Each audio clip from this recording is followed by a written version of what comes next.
இந்த ஓய்வு நாளின் காலை வேளையிலே தியானிக்கும்படியாக எடுத்துக்கொண்ட வேத வசனங்கள் எண்ணாகமம் 12ஆம் அதிகாரம் 3 முதல் 13 வசனங்கள். வாசிக்க கேட்போம். மோசேயானவன் பூமியிலுள்ள சகல மனிதரிலும் மிகுந்த சாந்த குணமுள்ளவனாயிருந்தான். சடிதியிலே கர்த்தர் மோசேயையும் ஆரோனையும் மிரியாமையும் நோக்கி, நீங்கள் 3 பேரும் ஆசரிப்பு கூடாரத்துக்கு புறப்பட்டு வாருங்கள் என்றார். 3 பேரும் போனார்கள். கர்த்தர் மேகத்தூணில் இறங்கி கூடார வாசலிலே நின்று ஆரோனையும் மிரியாமையும் கூப்பிட்டார். அவர்கள் இருவரும் போனார்கள். அப்பொழுது அவர், என் வார்த்தைகளை கேளுங்கள்.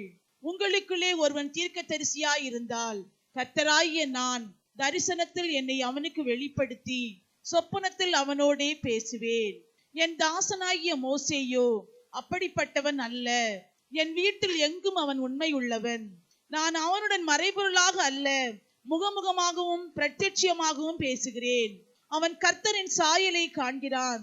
இப்படி இருக்க நீங்கள் என் தாசனாகிய மோசேக்கு விரோதமாய் பேச உங்களுக்கு பயமில்லாமற் போனது என்ன என்றார். கர்த்தருடைய கோபம் அவர்கள் மேல் மூண்டது. அவர் போய்விட்டார். மேகம் கூடாரத்தை விட்டு நீங்கி போயிற்று. மிரியாம் உறைந்த மழையின் வெண்மை போன்ற குஷ்டரோகியானாள். ஆரோன் மிரியாமை பார்த்தபோது அவள் குஷ்டரோகியாய் இருக்க கண்டான். அப்பொழுது ஆரோன் மோசேயை நோக்கி, என் ஆண்டவனே, நாங்கள் புத்தீனமாய் சிரிந்த பாவத்தை எங்கள் மேல் சுமத்தாதிரும். தன் தாயின் கற்பத்தில் பாதி மாம்சம் அழுகி செத்து விழுந்த பிள்ளையை போல அவள் ஆகாதிருப்பாளாக என்றாள். அப்பொழுது மோசே கர்த்தரை நோக்கி, என் தேவனே, அவளை குணமாக்கும் என்று கெஞ்சினான். ஜெபிப்போம். அன்பும் மகா கிருபையும் இரக்கமும் நிறைந்த பரலோக பிதாவே, ஓய்வு நாளின் காலை வேளையிலே தியானிக்கும்படியாக நீர் கொடுத்த வசனத்திற்காக ஸ்தோத்திரம். இந்த வசனத்தின் மூலமாக நீர் வெளிப்படுத்துகிற சத்தியங்கள் உம்மை பின்பற்றுகிற தேவ ஜனங்களுக்கு ஆசீர்வாதமாக காணப்பட தேவன் தாமே அனுக்கிரகம் செய்தருளும். இயேசு கிறிஸ்துவின் இன்ப நாமத்தில் ஜெபிக்கிறேன், பரிசுத்தமுள்ள நல்ல பிதாவே, ஆமீன். நாம் வாசிக்க கேட்ட எண்ணாகமம் எழுதின புஸ்தகம் 12ஆம் அதிகாரம் 3 முதல் 13 வசனங்களிலே முக்கியமாக நாம் படித்து அறியக்கூடிய சத்தியம் என்னவென்றால், மோசேயினுடைய நல்ல குணங்களை நாம் படித்து கற்று அறிந்து கொள்கிறோம். இந்த ஓய்வு நாளின் காலை வேளையிலேயும் கூட மோசேயினுடைய வாழ்க்கையிலே உண்டாயிருந்த 7 நல்ல குணங்கள் என்ன என்பதை குறித்து நாம் தியானிக்க இருக்கிறோம். கர்த்தருடைய நாமத்திற்கு மகிமை உண்டாவதாக. அந்த 7 நல்ல குணங்களையும் வாசிக்க கேட்ட எண்ணாகமம் 12ஆம் அதிகாரம் 3 முதல் 13 வசனங்களிலே உங்களால் படித்து அறிந்து கொள்ள முடியும். மோசே ஒரு தேவனுடைய மனிதனாக காணப்பட்டான். மோசேயினுடைய வாழ்க்கையிலே பல நல்ல குணங்கள் உண்டாயிருந்தது. மோசே தேவனுக்கு பிரியமாக நடந்து கொண்ட தேவனுடைய ஊழியக்காரராக காணப்பட்டார். எப்பொழுதெல்லாம் தேவனுடைய ஜனங்கள் பிரச்சனைகளை சந்தித்தார்களோ அப்பொழுதெல்லாம் மோசே தேவனிடத்தில் ஜெபம் பண்ணக்கூடியவராக காணப்பட்டார். தேவனிடத்திலிருந்து வெளிப்படுத்தல்களை ஜெபித்து பெற்றுக்கொண்டவராக, அதன்படி கிரியை செய்தவராக, பிரச்சனைகளுக்கு தீர்வை கொண்டு வரக்கூடியவராக காணப்பட்டார். கர்த்தருடைய நாமத்திற்கு மகிமை உண்டாவதாக. நாம் எழுத்தின்படியான இஸ்ரவேல் ஜனங்களை குறித்து படிக்கும் போது அவர்கள் சில நேரங்களிலே தேவனுக்கு பிரியமானவர்களாக நடந்தார்கள். ஆனால் சில நேரங்களிலே முரட்டாட்டம் பண்ணக்கூடியவர்களாக காணப்பட்டார்கள். அவர்கள் எப்படி முரட்டாட்டம் பண்ணினார்கள் என்றால், தேவனுக்கு விரோதமாக சில நேரங்களில் முறுமுறுக்கக்கூடியவர்களாக இருந்தார்கள். ஆகவே அப்படி எழுத்தின்படியான இஸ்ரவேல் ஜனங்கள் தேவனுக்கு விரோதமாக முறுமுறுத்த போது தேவனுடைய கோபம் எழுத்தின்படியான இஸ்ரவேல் ஜனங்களின் மீது காணப்பட்டது. இந்த சந்தர்ப்பங்களிலெல்லாம் மோசே என்ன செய்தார் என்றால், தேவனுடைய கோபம் இஸ்ரவேல் ஜனங்களை அழித்து போடாமல் காணப்படும்படியாக மோசே என்ன செய்தார் என்றால், அந்த ஜனங்களுக்காக பரிந்து பேசக்கூடியவராக காணப்பட்டார். கர்த்தருடைய கோபத்தை ஆறி போக பண்ணக்கூடியவராக மோசே ஜெபிக்க கூடியவராக காணப்பட்டார். கர்த்தருடைய நாமத்திற்கு மகிமை உண்டாவதாக. அப்படியானால் இவ்வளவு பெரிய காரியத்தை மோசே இஸ்ரவேல் ஜனங்களுடைய வாழ்க்கையிலே நிறைவேற்றி இருந்திருப்பாரே, ஆனால் அவருடைய வாழ்க்கையிலே இருந்த நல்ல குணங்கள் என்ன என்பதை நாம் சிந்தித்து அறிவது நல்லது. அப்படி சிந்தித்து அறிவோமேயானால் அது நம்முடைய வாழ்க்கைக்கும் ஆசீர்வாதமாக காணப்படும். நீங்களும் இந்த உலகத்திலே வாழக்கூடிய மனிதர்களை காணும் போது அறிந்து கொள்ள முடியும். சில நேரங்களில் தேவனை பிரியப்படுத்தக்கூடியவர்களாக ஜீவிக்கிறார்கள், சில நேரங்களில் அவர்கள் தேவனை பிரியப்படுத்தி ஜீவிப்பது கிடையாது. ஆகவே அறிந்து கொள்ள வேண்டும், தேவனை பிரியப்படுத்தாமல் தேவனுக்கு விரோதமாக முறுமுறுத்து கொண்டு முரட்டாட்டம் பண்ணி கொண்டு ஜீவிக்கும் போது அப்படிப்பட்டவர்கள் மீது தேவனுடைய கோபம் கடந்து வரக்கூடியதா இருக்கும் என்பதை நீங்கள் அறிந்து கொள்ள வேண்டும். அந்த சந்தர்ப்பத்திலே நீங்கள் என்ன செய்ய வேண்டும்? ஜெபிக்கிறவர்களாக காணப்பட வேண்டும். ஜனங்களின் மீது தேவனுடைய கோபம் கடந்து வராமல் காணப்படும்படியாக நீங்கள் தேவனிடத்திலிருந்து வெளிப்படுத்தல்களை பெற்றுக்கொண்டு ஜனங்களுக்காக பரிந்து பேசக்கூடியவர்களாக காணப்பட வேண்டும். கர்த்தருடைய நாமத்திற்கு மகிமை உண்டாவதாக. அப்படி ஜெபித்து வெளிப்படுத்தல்களை தேவனிடத்திலிருந்து பெற்றுக்கொண்டு தேவனுடைய கோபம் ஆறி போகும் வண்ணமாக நீங்கள் பரிந்து பேசி ஜெபிக்கிறவர்களாக காணப்பட வேண்டுமானால் உங்களுடைய வாழ்க்கையிலே மோசேயிடம் இருந்த 7 நல்ல குணாதிசயங்கள் உண்டாயிருக்க வேண்டும். கர்த்தருடைய நாமத்திற்கு மகிமை உண்டாவதாக. சிலருடைய வாழ்க்கையிலே தேவனுடைய கோபம் உண்டாக போகிறது என்பதை நீங்கள் அறியும் போது நீங்கள் என்ன செய்ய வேண்டும்? கர்த்தாவே, அவர்கள் அறியாமல் உமக்கு விரோதமாக முறுமுறுக்கிறார்கள், அவர்கள் உமக்கு விரோதமாக முரட்டாட்டம் பண்ணுகிறார்கள், ஆகவே ஜனங்களுக்காக நான் ஜெபிக்கிறேன் என்று சொல்லி நீங்கள் ஜெபிக்கிறவர்களாக, ஜனங்களுக்காக பரிந்து பேசுகிறவர்களாக, தேவனுடைய கோபம் ஆறி போகும் வண்ணமாக தேவனிடத்திலிருந்து வெளிப்படுத்தல்களை பெற்றுக்கொள்கிறவர்களாக ஜீவிக்க வேண்டும். அதற்கு இன்றைக்கு தியானிக்கிற சத்தியம் உங்களுக்கு ஆசீர்வாதமாக காணப்படும். மோசேயிடம் காணப்பட்ட 7 நல்ல குணாதிசயங்கள் உங்கள் வாழ்க்கையிலையும் உண்டாயிருக்குமானால் நீங்களும் அவ்விதமாக தேவனுடைய கோபத்தை ஆறி போக பண்ணக்கூடியவர்களாக ஜீவிப்பீர்கள். கர்த்தருடைய நாமத்திற்கு மகிமை உண்டாவதாக. அப்படியானால் இந்த காலை வேளையிலே மோசேயிடம் உண்டாயிருந்த நல்ல குணங்கள் எப்படிப்பட்டது என்பதை சிந்திப்பது அவசியமானது. கர்த்தருடைய நாமத்திற்கு மகிமை உண்டாவதாக. முதலாவதாக நாம் மோசேயை குறித்து படிக்கும் போது அவரிடத்தில் இருந்த நல்ல குணாதிசயம் என்ன என்பதை குறித்து படிக்கும் போது முதலாவது மோசே சாந்த குணமுள்ளவராக காணப்பட்டார் என்பதை அறிந்து கொள்கிறோம். மோசே சாந்த குணமுள்ளவராக காணப்பட்டார். அது மோசேயிடத்திலே காணப்பட்ட முதலாவது நல்ல குணாதிசயமாக காணப்பட்டது. வாசியுங்கள். அதே வேத பகுதி தான் எண்ணாகமம் 12ஆம் அதிகாரம் 3 முதல் 13 வசனங்களிலேயே அந்த நல்ல குணாதிசயம் எழுதப்பட்டிருக்கிறது. 3ஆம் வசனத்தை படித்து பாருங்கள். மோசேயானவன் பூமியிலுள்ள சகல மனிதரிலும் மிகுந்த சாந்த குணமுள்ளவனாய் இருந்தான். கர்த்தருடைய நாமத்திற்கு மகிமை உண்டாவதாக. மோசேயானவன் பூமியில் உள்ள சகல மனிதரிலும் மிகுந்த சாந்த குணம் உள்ளவராக காணப்பட்டாராம். அப்படியானால் பழைய ஏற்பாட்டின் காலத்தில் வாழ்ந்த தேவனுடைய மனிதனாகிய மோசே பூமியில் உள்ள சகல மனிதரிலும் சாந்த குணம் உள்ளவராக ஜீவித்திருந்திருப்பாரேயானால் தேவன் தம்முடைய ஜனங்களுடைய வாழ்க்கையிலேயும் எதிர்பார்ப்பது அந்த நல்ல குணாதிசயத்தை தான். கர்த்தருடைய நாமத்திற்கு மகிமை உண்டாவதாக. நாம் புதிய ஏற்பாட்டின் காலத்திலே வாழ்ந்து வருகிறோம். புதிய ஏற்பாட்டின் காலத்திலே தேவன் தம்முடைய ஜனங்களுடைய வாழ்க்கையிலே எதிர்பார்க்கக்கூடிய நல்ல குணாதிசயமும் என்னவென்றால் சாந்த குணத்தை எதிர்பார்க்கக்கூடியவராக காணப்படுகிறார். கர்த்தருடைய நாமத்திற்கு மகிமை உண்டாவதாக. மோசே எப்படி சாந்த குணம் உள்ளவராக காணப்பட்டார் என்பதை குறித்து நான் சிந்தித்ததுண்டு. அப்பொழுது கர்த்தர் எனக்கு வெளிப்படுத்தின ஒரு விஷயம் என்னவென்றால் அவர் எப்படி பூமியில் உள்ள சகல மனிதரிலும் சாந்த குணம் உள்ளவராக காணப்படுவதற்கு ஏதுவாய் இருந்தது என்பதை அறிந்து கொள்ள செய்தார் என்றால் தேவனுடைய கோபத்தையே ஆற பண்ணினார். அவ்விதமாக மோசே ஜீவித்தபடியினால் அவர் பூமியில் உள்ள சகல மனிதரிலும் சாந்த குணம் உள்ளவராக காணப்பட்டார். நீங்கள் ஒருவேளை சில மனிதர்களை சுட்டிக்காட்டி மோசேயை விட அவர் மிகவும் சாந்த குணமுள்ளவர் என்று சொல்லலாம்.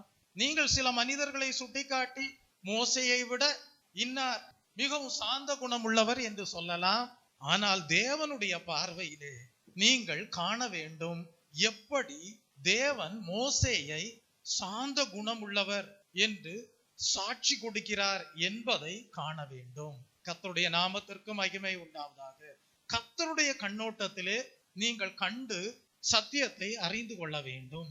அப்படி தியானித்த வேளையிலே தேவன் கொடுத்த ஒரு வெளிப்பாடுதான் என்ன என்றால், அநேக ஜனங்கள் தேவனுக்கு விரோதமாக முரட்டாட்டம் பண்ணின போது, அநேக ஜனங்கள் தேவனுக்கு விரோதமாக முறுமுறுத்து கொண்டிருந்த போது, தேவனுக்கு விரோதிகளாக மாறின போது, மோசேயோ அந்த ஜனங்கள் அழிந்து போய்விடக் கூடாது சொல்லி, மோசேயோ அந்த ஜனங்களும் ரட்சிக்கப்பட வேண்டும் என்று சொல்லி, மோசேயோ அந்த ஜனங்களுடைய ஆத்துமாவும் தேவனுடைய பார்வையிலே அருமையானதா இருக்கிறது என்பதை அறிந்து, ஒரு சிறு கூட்டம் மாத்திரம் அல்ல, எல்லா மனிதரும் ரட்சிக்கப்பட வேண்டும் என்பது தேவனுடைய சித்தமாய் இருக்கிறது என்கிற வெளிப்படுத்தலோடு முரட்டாட்டம் பண்ணின ஜனங்களுக்காக, தேவனுக்கு விரோதமாக முறுமுறுத்த ஜனங்களுக்காக மோசே திறப்பிலே நின்று ஜெபித்து தேவனுடைய வெளிப்படுத்தலை பெற்றுக்கொண்டு அதற்கேற்ற விதமாக கிரியை செய்து தேவனுடைய கோபத்தை ஆறி போக பண்ணக்கூடியவராக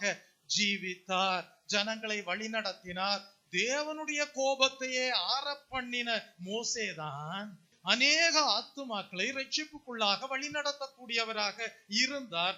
ஆகவே தேவனுடைய பார்வையிலே மோசே எல்லா மனிதரை பார்க்கிலும் சாந்த குணம் உள்ளவராக காணப்பட்டார். இன்றைக்கு உங்கள் தேசத்தில் உள்ள ஜனங்களுக்காக நீங்கள் திறப்பிலே நின்று ஜெபிக்கிறவர்களாய் இருக்கிறீர்களா?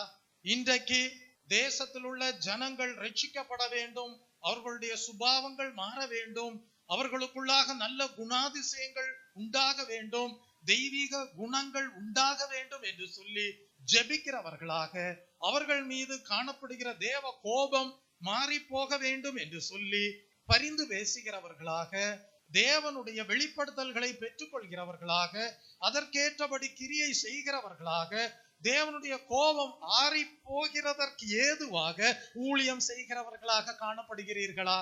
ஆராய்ந்து பார்க்க வேண்டும். கர்த்தருடைய நாமத்திற்கு மகிமை உண்டாவதாக. நாம் இவ்விதமான தேவ மனிதர்களுடைய வாழ்க்கையை சிந்திக்கும் போதுதான் நம்முடைய உபதேசங்களும் ஜனங்களுக்கு ஆசீர்வாதமாக காணப்படுவதற்கு ஏதுவாக வேத புஸ்தகம் அவர்களை மேன்மைப்படுத்தக்கூடியதாக விளங்கும். கர்த்தருடைய நாமத்திற்கு மகிமை உண்டாவதாக. ஒரு பக்கம் நாம் பிரசங்கம் பண்ணுகிறோம், பாவத்தை குறித்தும் நீதியை குறித்தும் நியாய தீர்ப்பை குறித்தும் கண்டித்து உணர்த்துங்கள் என்று சொல்லப்பட்டிருக்கிற வேத வசனத்தின் அடிப்படையிலே பிரசங்கம் பண்ணுகிறோம். Price the Lord. கிறிஸ்துவின் வருகையின் நாளை குறித்து பிரசங்கம் பண்ணுகிறோம், பரலோக ராஜ்யத்தை குறித்து பிரசங்கம் பண்ணுகிறோம், பாதாளத்தை குறித்து பிரசங்கம் பண்ணுகிறோம், தெய்வீக ஆவிக்கும் பிசாசின் ஆவிக்கும் இடையே உள்ள வித்தியாசத்தை குறித்து பிரசங்கம் பண்ணுகிறோம். நல்லதுதான். ஆனால் தெய்வ பிள்ளையை நாம் வேத புஸ்தகத்தை படிக்கும் போது எல்லா மனுஷரும் ரட்சிக்கப்பட வேண்டும் என்பது, எல்லா மனுஷரும் சத்தியத்தை அறிந்து கொள்ள வேண்டும் என்பது தேவனுடைய சித்தமாய் இருக்கிறது. Price the Lord. ஆகவே எல்லா மனிதரும் ரட்சிக்கப்படுவதற்கு ஏதுவாக தேவனுடைய ஜனங்கள் எப்படி காணப்பட வேண்டும், தேவனுடைய ஊழியக்காரர்கள் எப்படி காணப்பட வேண்டும், தேவனுடைய கோபத்தை ஆற பண்ணக்கூடியவர்களாக, ஜெபிக்கிறவர்களாக, பரிந்து பேசுகிறவர்களாக, திறப்பிலே நிற்கிறவர்களாக, ஜனங்களுக்கு ஆசீர்வாதமாக காணப்பட வேண்டும். தேவனிடத்திலிருந்து வெளிப்படுத்தல்களை பெற்றுக் கொண்டவர்களாக, அதற்கேற்ற விதத்தில் கிரியை செய்கிறவர்களாக காணப்பட வேண்டும். அதை தான் முதலாவது நல்ல குணாதிசயமாக மோசேயினுடைய வாழ்க்கையிலிருந்து நாம் கற்றுக்கொள்கிறோம். கர்த்தருடைய நாமத்திற்கு மகிமை உண்டாவதாக. புதிய ஏற்பாட்டின் காலத்திலே வரும்போது பரிசுத்த பவுல் இதையே மிகவும் முக்கியமானதாக எடுத்துரைக்கிறார். வாசியுங்கள். பிலிப்பியருக்கு எழுதின புஸ்தகம் 4ஆம் அதிகாரம் 5ஆம் வசனத்தை படித்து பாருங்கள். உங்கள் சாந்த குணம் எல்லா மனிதர்களுக்கும் தெரிந்திருப்பதாக என்று குறிப்பிடுகிறார். Price the Lord. எப்படி சொல்லுகிறார்? உங்கள் சாந்த குணம் எல்லா மனிதர்களுக்கும் தெரிந்திருப்பதாக என்று குறிப்பிடுகிறார்.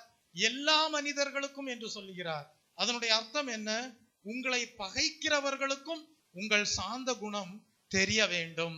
நீங்கள் சிலரை உங்களுக்கு எதிராளிகளாக நீங்கள் நினைத்து கொண்டிருக்கலாம். அப்படிப்பட்டவர்களுக்கும் உங்களுடைய சாந்த குணம் தெரிந்ததாய் இருக்க வேண்டும். அதைதான் பவுல் அறிவுறுத்தி சொல்கிறார். உங்கள் சாந்த குணம் எல்லா மனிதர்களுக்கும் தெரிந்திருப்பதாக பின்பு சொல்லுகிறார், கர்த்தர் சமீபமாய் இருக்கிறாரே. Price the Lord. தெய்வ ஜனமே, தேவன் நம்மோடு இருக்கிறார். அப்படியானால் உங்களுடைய வாழ்க்கையை அநேகர் காணும் போது, உங்களுடைய வாழ்க்கையை குறித்து அவர்கள் நினைவு கூறும் போது, அவர்களுடைய நினைவிற்கு வர வேண்டியது என்னவென்றால், இந்த சகோதரன், இந்த சகோதரி, இந்த ஊழியக்காரர் மிகவும் அமைதலானவர், மற்றவர்களை நல்ல காரியங்களுக்கு உற்சாகப்படுத்தக்கூடியவர், தீமையான காரியங்களிலிருந்து விலக்கக்கூடியவர் என்கிற சிந்தனை தான் மற்றவர்களுக்கு தேவ பிள்ளைகளை குறித்தும் தேவனுடைய ஊழியக்காரர்களை குறித்தும் உண்டாக வேண்டும்.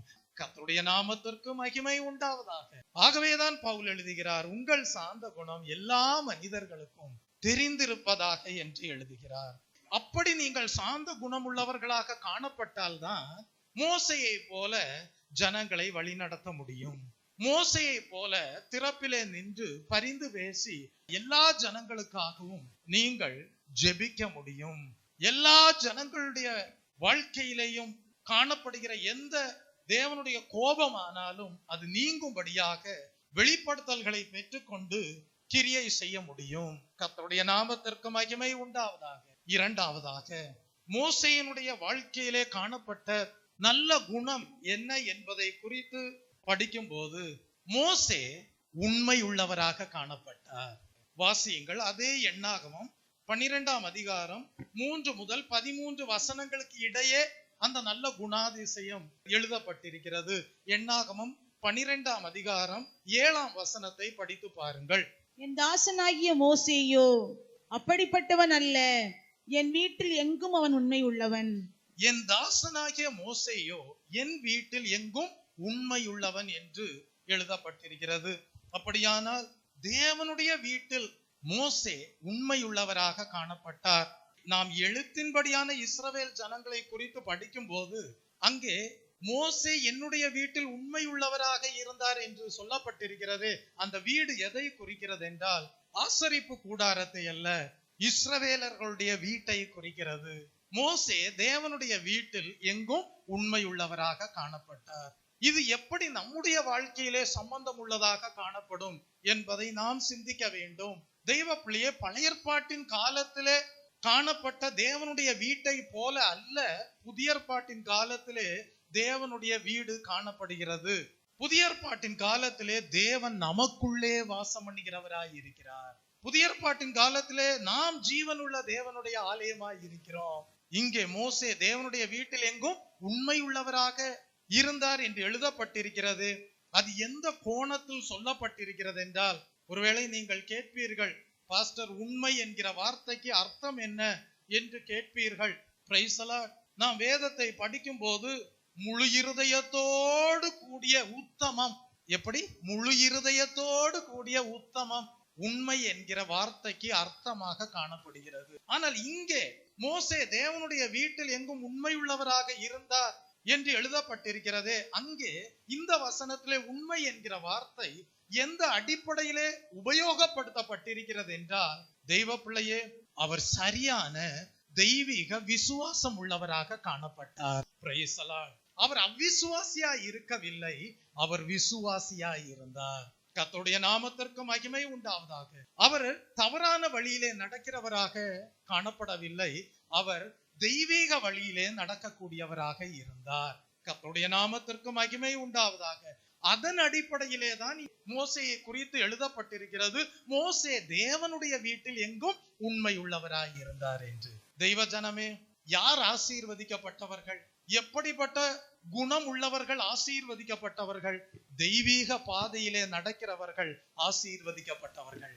தேவனுடைய வழியிலே நடக்கிறவர்கள் ஆசீர்வதிக்கப்பட்டவர்கள். சத்தியத்தின் வழியிலே நடக்கிற உத்தம மார்க்கத்தார் பாக்கியவான்கள். என் பிள்ளைகள் சத்தியத்திலே நடக்கிறார்கள் என்று கேள்விப்படுகிற சந்தோஷத்திலும் மிகுதியான சந்தோஷம் எனக்கு வேறில்லை என்று சொல்கிறார். வேத வசனத்தின்படி வாழ்கிறவர்கள் ஆசீர்வதிக்கப்பட்டவர்கள். தேவனுடைய நாமத்தின் மீது விசுவாசம் வைத்து ஜீவிக்கிறவர்கள் ஆசீர்வதிக்கப்பட்டவர்கள், உண்மை உள்ளவர்கள். அவர்கள் தேவனுடைய ஜீவனுள்ள தேவனுடைய ஆலயமாக விளங்குவார்கள். அந்த அடிப்படையிலே எழுதப்பட்டிருக்கிறது. அந்த வசனத்திலே மோசே தேவனுடைய வீட்டில் எங்கும் உண்மை உள்ளவராய் இருந்தார் என்று. தெய்வ ஜனமே, கடந்த காலங்களை நீங்கள் திரும்பி பார்ப்பீர்களானால் நீங்கள் ஜீவனுள்ள தேவனுடைய ஆலயமாக காணப்படவில்லை. சரியான தெய்வீக நம்பிக்கையோடு நீங்கள் வாழவில்லை. ஆனால் இந்த நிகழ்காலத்திலே உங்கள் ஜீவியத்தை சற்று சீர்தூக்கி பார்க்கும் போது எவ்வளவு மாற்றங்கள் உங்கள் வாழ்க்கையிலே உண்டாயிருக்கிறது என்பதை அறிந்து கொள்வீர்கள்.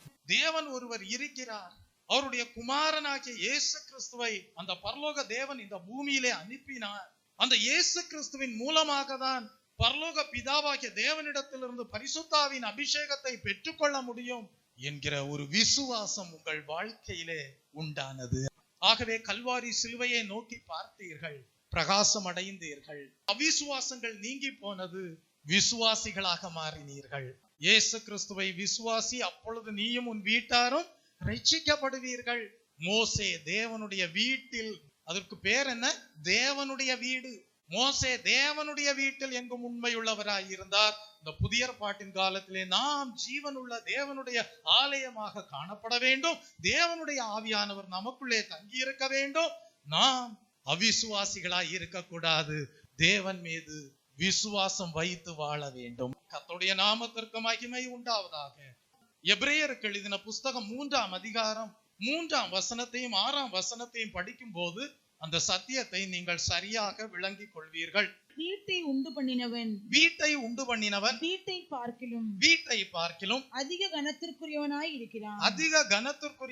இருக்கிறான். அதுபோல மோசையை பார்க்கிலும் இவர் அதிக மகிமைக்கு பாத்திரராய் இருக்கிறார். 6ஆம் வசனம். கிறிஸ்துவோ அவருடைய வீட்டிற்கு மேற்பட்டவரான குமாரனாக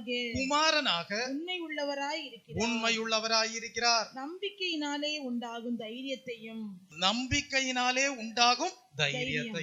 மேன்மை பாராட்டலையும் முடிவு பரியந்தம் உறுதியாய் பற்றி கொண்டிருப்போம் ஆகில் நாமே அவருடைய வீடாய் இருப்போம். எப்படி நாமே தேவனுடைய வீடாய் இருப்போம்? அவ பழைய ஏற்பாட்டின் காலத்திலே எழுத்தின்படியான ஆலயம் காணப்பட்டது. தேவனுடைய ஷெக்கினா மகிமை கடந்து வரக்கூடியதாய் இருந்தது. தேவனுடைய வேலைகளை செய்யக்கூடியதாக அந்த தேவ சமூகம் விளங்கினது. பின்பு அந்த தேவ சமூகம் கடந்து சென்று விடும். ஆனால் இந்த புதிய ஏற்பாட்டின் காலத்திலே தேவன் நமக்குள்ளே வாசம் பண்ணுகிறவராய் இருக்கிறார். அவருடைய மகிமையான ஆவியானவர் நமக்குள்ளே வாசம் பண்ணுகிறவராய் இருக்கிறார். கிறிஸ்து நமக்குள்ளே வாசம் பண்ணுகிறவராய் இருக்கிறார். திருத்துவ தேவனும் நமக்குள்ளே வாசம் பண்ணுகிறவராக காணப்படுகிறார். திருத்துவ தேவனும் நமக்குள்ளே வாசம் பண்ணி கொண்டிருக்கிறபடியால் நாம் அப்படி ஜீவனுள்ள தேவனுடைய ஆலயமாக மாறினோம்? சரியான நம்பிக்கையினால். ஆகவேதான் வேதம் சொல்லுகிறது, நீதிமான் சிங்கத்தை போல தைரியமாய் இருப்பான் என்று. நீங்கள் நீதிமான்களாக காணப்பட வேண்டும். இன்னும் நீங்கள் மறுபகுதியிலே வேத வசனங்களை படித்தால் எழுதப்பட்டிருக்கிறது, பிசாசானவன் கர்ச்சிக்கிற சிங்கம் போல எவனை விழுங்கலாம் என்று வகை தேடி சுற்றி திரிகிறான் என்று. அங்கே எதன் அடிப்படையிலே சிங்கத்தை குறிப்பிடப்பட்டிருக்கிறது என்றால், பிசாசு துஷ்ட மிருகமாக மற்றவர்களை அழிக்கக்கூடியதாக விளங்குகிறது என்கிற அடிப்படையிலே அந்த வசனம் அங்கே சிங்கத்தை ஒப்பிட்டு குறிப்பிடுகிறது. ஆனால் இன்னொரு பகுதியிலே சிங்கமானது எதற்கு அடையாளமாகவும் குறிப்பிடப்பட்டிருக்கிறது என்றால், தைரியத்திற்கு அடையாளமாக குறிப்பிடப்பட்டிருக்கிறது. ஆகவே நீதிமான் சிங்கத்தை போல தைரியமாய் இருப்பான். Price the Lord. ஒருவேளை நீங்கள் இன்னும் ஜீவனுள்ள தேவனுடைய ஆலயமாக மாறவில்லை என்கிற உணர்த்துதலோடு காணப்படுவீர்களானால், தேவன் மேல் வைத்திருக்கிற விசுவாசத்திலே இன்னும் பெருகுவீர்களாக, அந்த விசுவாசத்திலே பலப்படுவீர்களாக, தேவனுடைய நீதியின் வசனங்களை கைக்கொள்வீர்களாக, ஜெபிப்பீர்களாக, வாக்குத்தத்தம் பண்ணப்பட்ட பரிசுத்தாவின் அபிஷேகத்தை கேட்பீர்களாக. கேட்கிற எவனும் பெற்றுக்கொள்கிறான். நாடுவீர்களாக, அதற்காக உபவாசம் பண்ணி ஜெபிப்பீர்களாக. கர்த்தர் உங்களை ஆசீர்வதிப்பார். அவர் வாக்குத்தத்தங்களில் உண்மையுள்ள தேவன்.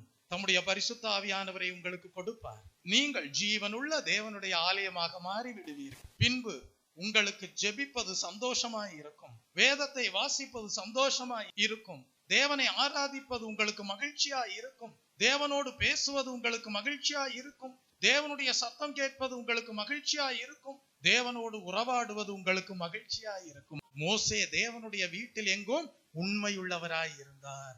இயேசு கிறிஸ்துவை மோசையோடு ஒப்பிட்டு எபிரேய நிருபக்காரர் எழுதுகிறார், மோசையை பார்க்கிலும் இயேசு கிறிஸ்து மிகவும் உண்மையுள்ளவர் என்று. கர்த்தருடைய நாமத்திற்கு மகிமை உண்டாவதாக. கிறிஸ்துவுக்குள்ளாக காணப்பட்ட தேவனுடைய மகிமை நிறைவானது என்று எபிரேய நிருபக்காரர் குறிப்பிடுகிறார். ஆகவே இயேசு கிறிஸ்துவை நாம் பின்பற்றும் போது இயேசு கிறிஸ்துவுக்குள்ளாக காணப்படுகிற அதே தேவ மகிமையை நாமும் விரும்பி நாடி தேடி பெற்றுக்கொள்ள வேண்டும். கர்த்தருடைய நாமத்திற்கு மகிமை உண்டாவதாக. அப்பொழுது நீங்களும் ஜீவனுள்ள தேவனுடைய ஆலயமாக, தேவனுடைய வீடாக உண்மையுள்ளவர்களாய் இருப்பீர்கள், சத்தியத்திற்கு சாட்சிகளாய் இருப்பீர்கள், வேத வசனத்தின்படி ஜீவிக்கிறவர்களாய் இருப்பீர்கள், பாவத்தை வெறுக்கிறவர்களாய் இருப்பீர்கள், சாபங்களை உங்கள் வாழ்க்கையிலிருந்து நீக்கி போடுகிறவர்களாய் இருப்பீர்கள். உங்களுடைய வாழ்க்கையானது தேவனுடைய பார்வையிலே வல்லமை நிறைந்ததாக காணப்படும். கர்த்தருடைய நாமத்திற்கு மகிமை உண்டாவதாக. ஆகவேதான் பவுல் தீமோத்தேயுக்கு எழுதும் போது இவ்விதமாக குறிப்பிடுகிறார். 1 தீமோத்தேயின் புஸ்தகம் 3ஆம் அதிகாரம் 15ஆம் வசனத்திலே குறிப்பிடுகிறார், அந்த வீடு. எப்படி குறிப்பிடுகிறார்? அந்த வீடு ஜீவனுள்ள தேவனுடைய சபையாய் சத்தியத்திற்கு தூணும் ஆதாரமுமாய் இருக்கிறது என்று குறிப்பிடுகிறார். வாசியுங்கள் 1 தீமோத்தேயு 3ஆம் அதிகாரம் 15ஆம் வசனத்தை படியுங்கள். அந்த வீடு, அந்த வீடு ஜீவனுள்ள தேவனுடைய சபையாய், ஜீவனுள்ள தேவனுடைய சபையாய் சத்தியத்திற்கு தூணும், சத்தியத்திற்கு தூணும் ஆதாரமுமாய் இருக்கிறது, ஆதாரமுமாய் இருக்கிறது. உங்களை காண்கிறவர்கள் சொல்ல வேண்டும், இவர்கள் ஜீவனுள்ள தேவனுடைய ஆலயம், சத்தியத்திற்கு தூணாய் இருக்கிறார்கள், ஆதாரமாய் இருக்கிறார்கள் என்று சொல்ல வேண்டும். Price the Lord. வேத வசனத்திற்கு முரண்பாடான எந்த காரியமும் உங்கள் வாழ்க்கையிலே காணப்படக்கூடாது. தேவன் ஒளியாயிருக்கிறார், அவரிலே எவ்வளவேனும் இருள் இல்லை என்று படிக்கிறோம். அந்த வசனம் உங்கள் வாழ்க்கையிலே நிறைவேறுவதற்கு ஏதுவாக எல்லா சூழ்நிலைகளிலேயும் இருளுக்குரிய எந்த தன்மையும் உங்கள் வாழ்க்கையில் இல்லை என்பதற்கு திருஷ்டாந்தமாக, அதற்கு சாட்சியாக, சத்தியத்திற்கு தூணும் ஆதாரமுமாக உங்கள் ஜீவியம் காணப்பட வேண்டும். அப்படி நீங்கள் ஜீவனுள்ள தேவனுடைய ஆலயமாக காணப்பட்டால்தான் அநேக ஜனங்களுக்கு ஆசீர்வாதமாக காணப்பட முடியும். இன்றைக்கு எத்தனை பேர் சொல்லுகிறார்கள், தேசத்தில் காணப்படுகிற உண்மையான கிறிஸ்தவர்களாலே தேசம் ஆசீர்வாதமாக காணப்படுகிறது என்று எத்தனை பேர் சாட்சிகளை கொடுக்கக்கூடியவர்களாய் இருக்கிறார்கள். அந்த சாட்சி இன்னும் அதிகமாக நிறைவாக காணப்பட வேண்டும். கர்த்தருடைய நாமத்திற்கு மகிமை உண்டாவதாக. 3ஆவதாக, நீங்கள் மோசேயினிடத்தில் காணப்பட்ட நல்ல குணாதிசயம் என்ன என்பதை குறித்து சிந்திக்கும் போது, மோசே தேவனோடு முகமுகமாக பேசக்கூடியவராக காணப்பட்டார். மோசே எப்படி காணப்பட்டார்? முகமுகமாக தேவனோடு பேசக்கூடியவராக காணப்பட்டார். வாசியுங்கள். என்னாகமம் எழுதின புஸ்தகம் 12ஆம் அதிகாரம் 8ஆம் வசனத்தை படித்து பாருங்கள்.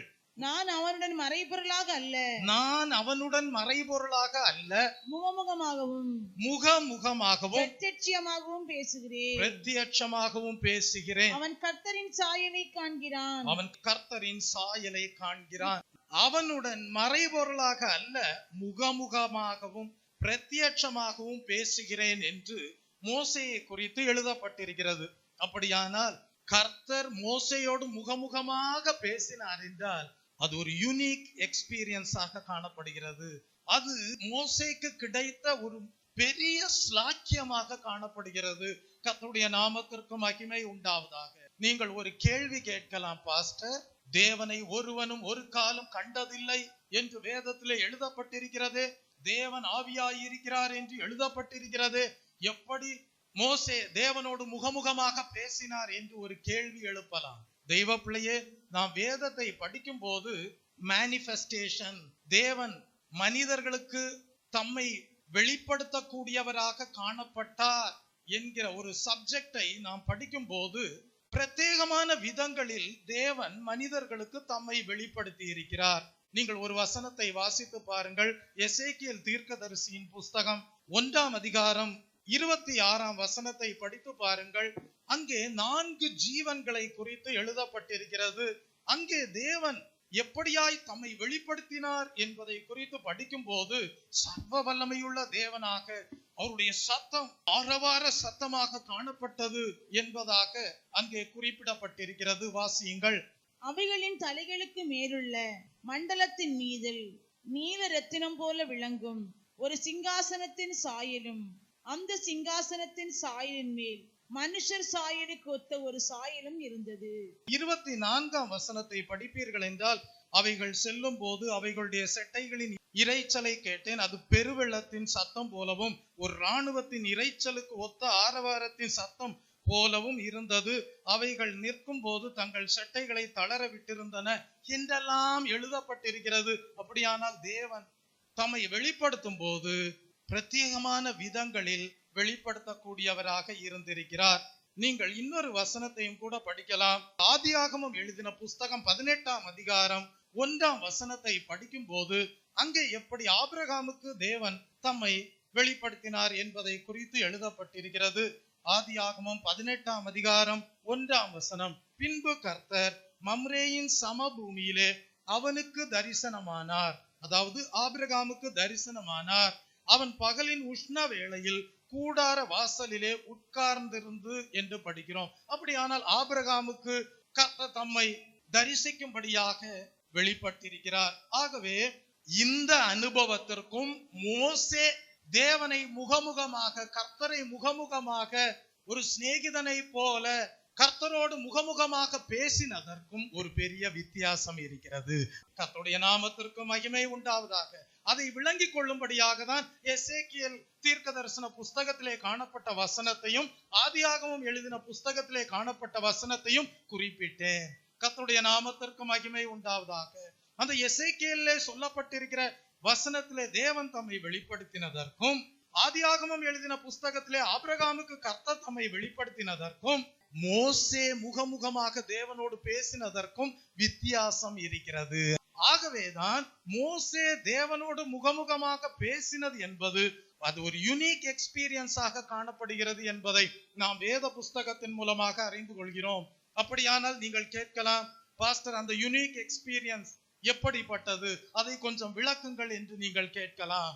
Price the Lord. அதை குறித்து நாம் தியானிக்கும் போது அறிந்து கொள்கிறோம். அந்த பிரத்யேகமான அனுபவம் எப்படிப்பட்டது என்றால், கர்த்தர் மோசேக்கு கொடுத்த வாக்குத்தத்தம் என்னவென்றால், நான் உன்னுடனே கூட இருந்து செய்யும் காரியம் பயங்கரமாய் இருக்கும் என்றார். அதுதான் அந்த யூனிக் எக்ஸ்பீரியன்ஸாக காணப்படுகிறது. முகமுகமாக மோசே கர்த்தரோடு பேசினார் என்றால் அந்த அனுபவம் எப்படிப்பட்டது என்றால், கர்த்தர் மோசேயோடு கூடவே இருந்தார். Price the Lord. கர்த்தர் மோசேயோடு கூடவே இருப்பதை அறிந்து கொள்ளும்படியாக செய்தார். அதைதான் முகமுகமாக பேசின அனுபவமாக வேதத்திலே சொல்லப்பட்டிருக்கிறது. ஒரு சில வசனங்களை படிக்கும் போது உங்களுக்கு அதற்கான ஒரு தெய்வீக வெளிச்சம் உண்டாகிவிடும். யாத்ராகமம் எழுதின புஸ்தகம் 33ஆம் அதிகாரம் 11ஆம் வசனத்தை படியுங்கள். ஒருவன் தன் சிநேகிதனோட பேசுவது போல கர்த்தர் மோசேயோட முகமுகமாக பேசினார். அடுத்ததாக யாத்ராகமம் 34ஆம் அதிகாரம் 10ஆம் வசனத்திலிருந்து 12ஆம் வசனம் வரைக்கும் படித்து பாருங்கள். அதற்கு அவர் இதோ நான் உடன்படிக்கை பண்ணுகிறேன், இதோ நான் ஒரு உடன்படிக்கை பண்ணுகிறேன், பூமி எங்கும் எந்த ஜாதிகளிடத்திலும் செய்யப்படாத அதிசயங்களை உன் ஜனங்கள் எல்லாருக்கும் முன்பாகவும் செய்வேன். உன்னோடே கூட இருக்கிற ஜனங்கள் எல்லாரும் கர்த்தருடைய செய்கையை காண்பார்கள். உன்னோடே கூட இருந்து, முக்கியமான வார்த்தைகள், உன்னோடே கூட இருந்து நான் செய்யும் காரியம் பயங்கரமாயிருக்கும். கர்த்தருடைய நாமத்திற்கு மகிமை உண்டாவதாக. சத்தியத்தை தெளிவாக அறிந்து கொள்ளுங்கள். மோசே முகமுகமாக தேவனோடு பேசினார் என்றால் அதனுடைய அர்த்தம் என்ன? கர்த்தர் மோசேயோடு கூட இருந்தார். நான் உன்னை விட்டு விலகுவதும் இல்லை, உன்னை கைவிடுவதும் இல்லை. ஒரு சிநேகிதன் என்று சொல்லும் போது கூட எப்பொழுதும் இருப்பான். Price the Lord. ஒரு சிநேகிதன் என்று சொல்லும் போது எப்பொழுது வேண்டுமானாலும் அந்த சிநேகிதனோடு எல்லாவற்றையும் பகிர்ந்து கொள்ளலாம். ஒரு உண்மையான சிநேகிதன் என்று சொல்லும் போது அந்த சிநேகிதனோடு கூட அமர்ந்து நீங்கள் எல்லா காரியங்களையும் பேசலாம். சிநேகிதன் என்று சொல்லும் போது அருகே இருப்பவர். அது ஒரு குறிப்பிட்ட காலகட்டத்திலே மாத்திரமல்ல, ஆபத்து காலத்திலேயும் உண்மையான தோழன், கூட இருக்கக்கூடியவனாய் இருப்பான். அப்படியே மோசேயோடு எல்லா சூழ்நிலைகளிலேயும் கர்த்தர் கூட இருக்கக்கூடியவராய் இருந்தார். விட்டு விலகாமல் கைவிடாமல் இருந்தார். மோசேக்கு எப்பொழுதெல்லாம் கர்த்தரோடு பேச வேண்டுமோ அப்பொழுதெல்லாம் கர்த்தர் மோசேக்கு அருகாமையிலே காணப்பட்டார்.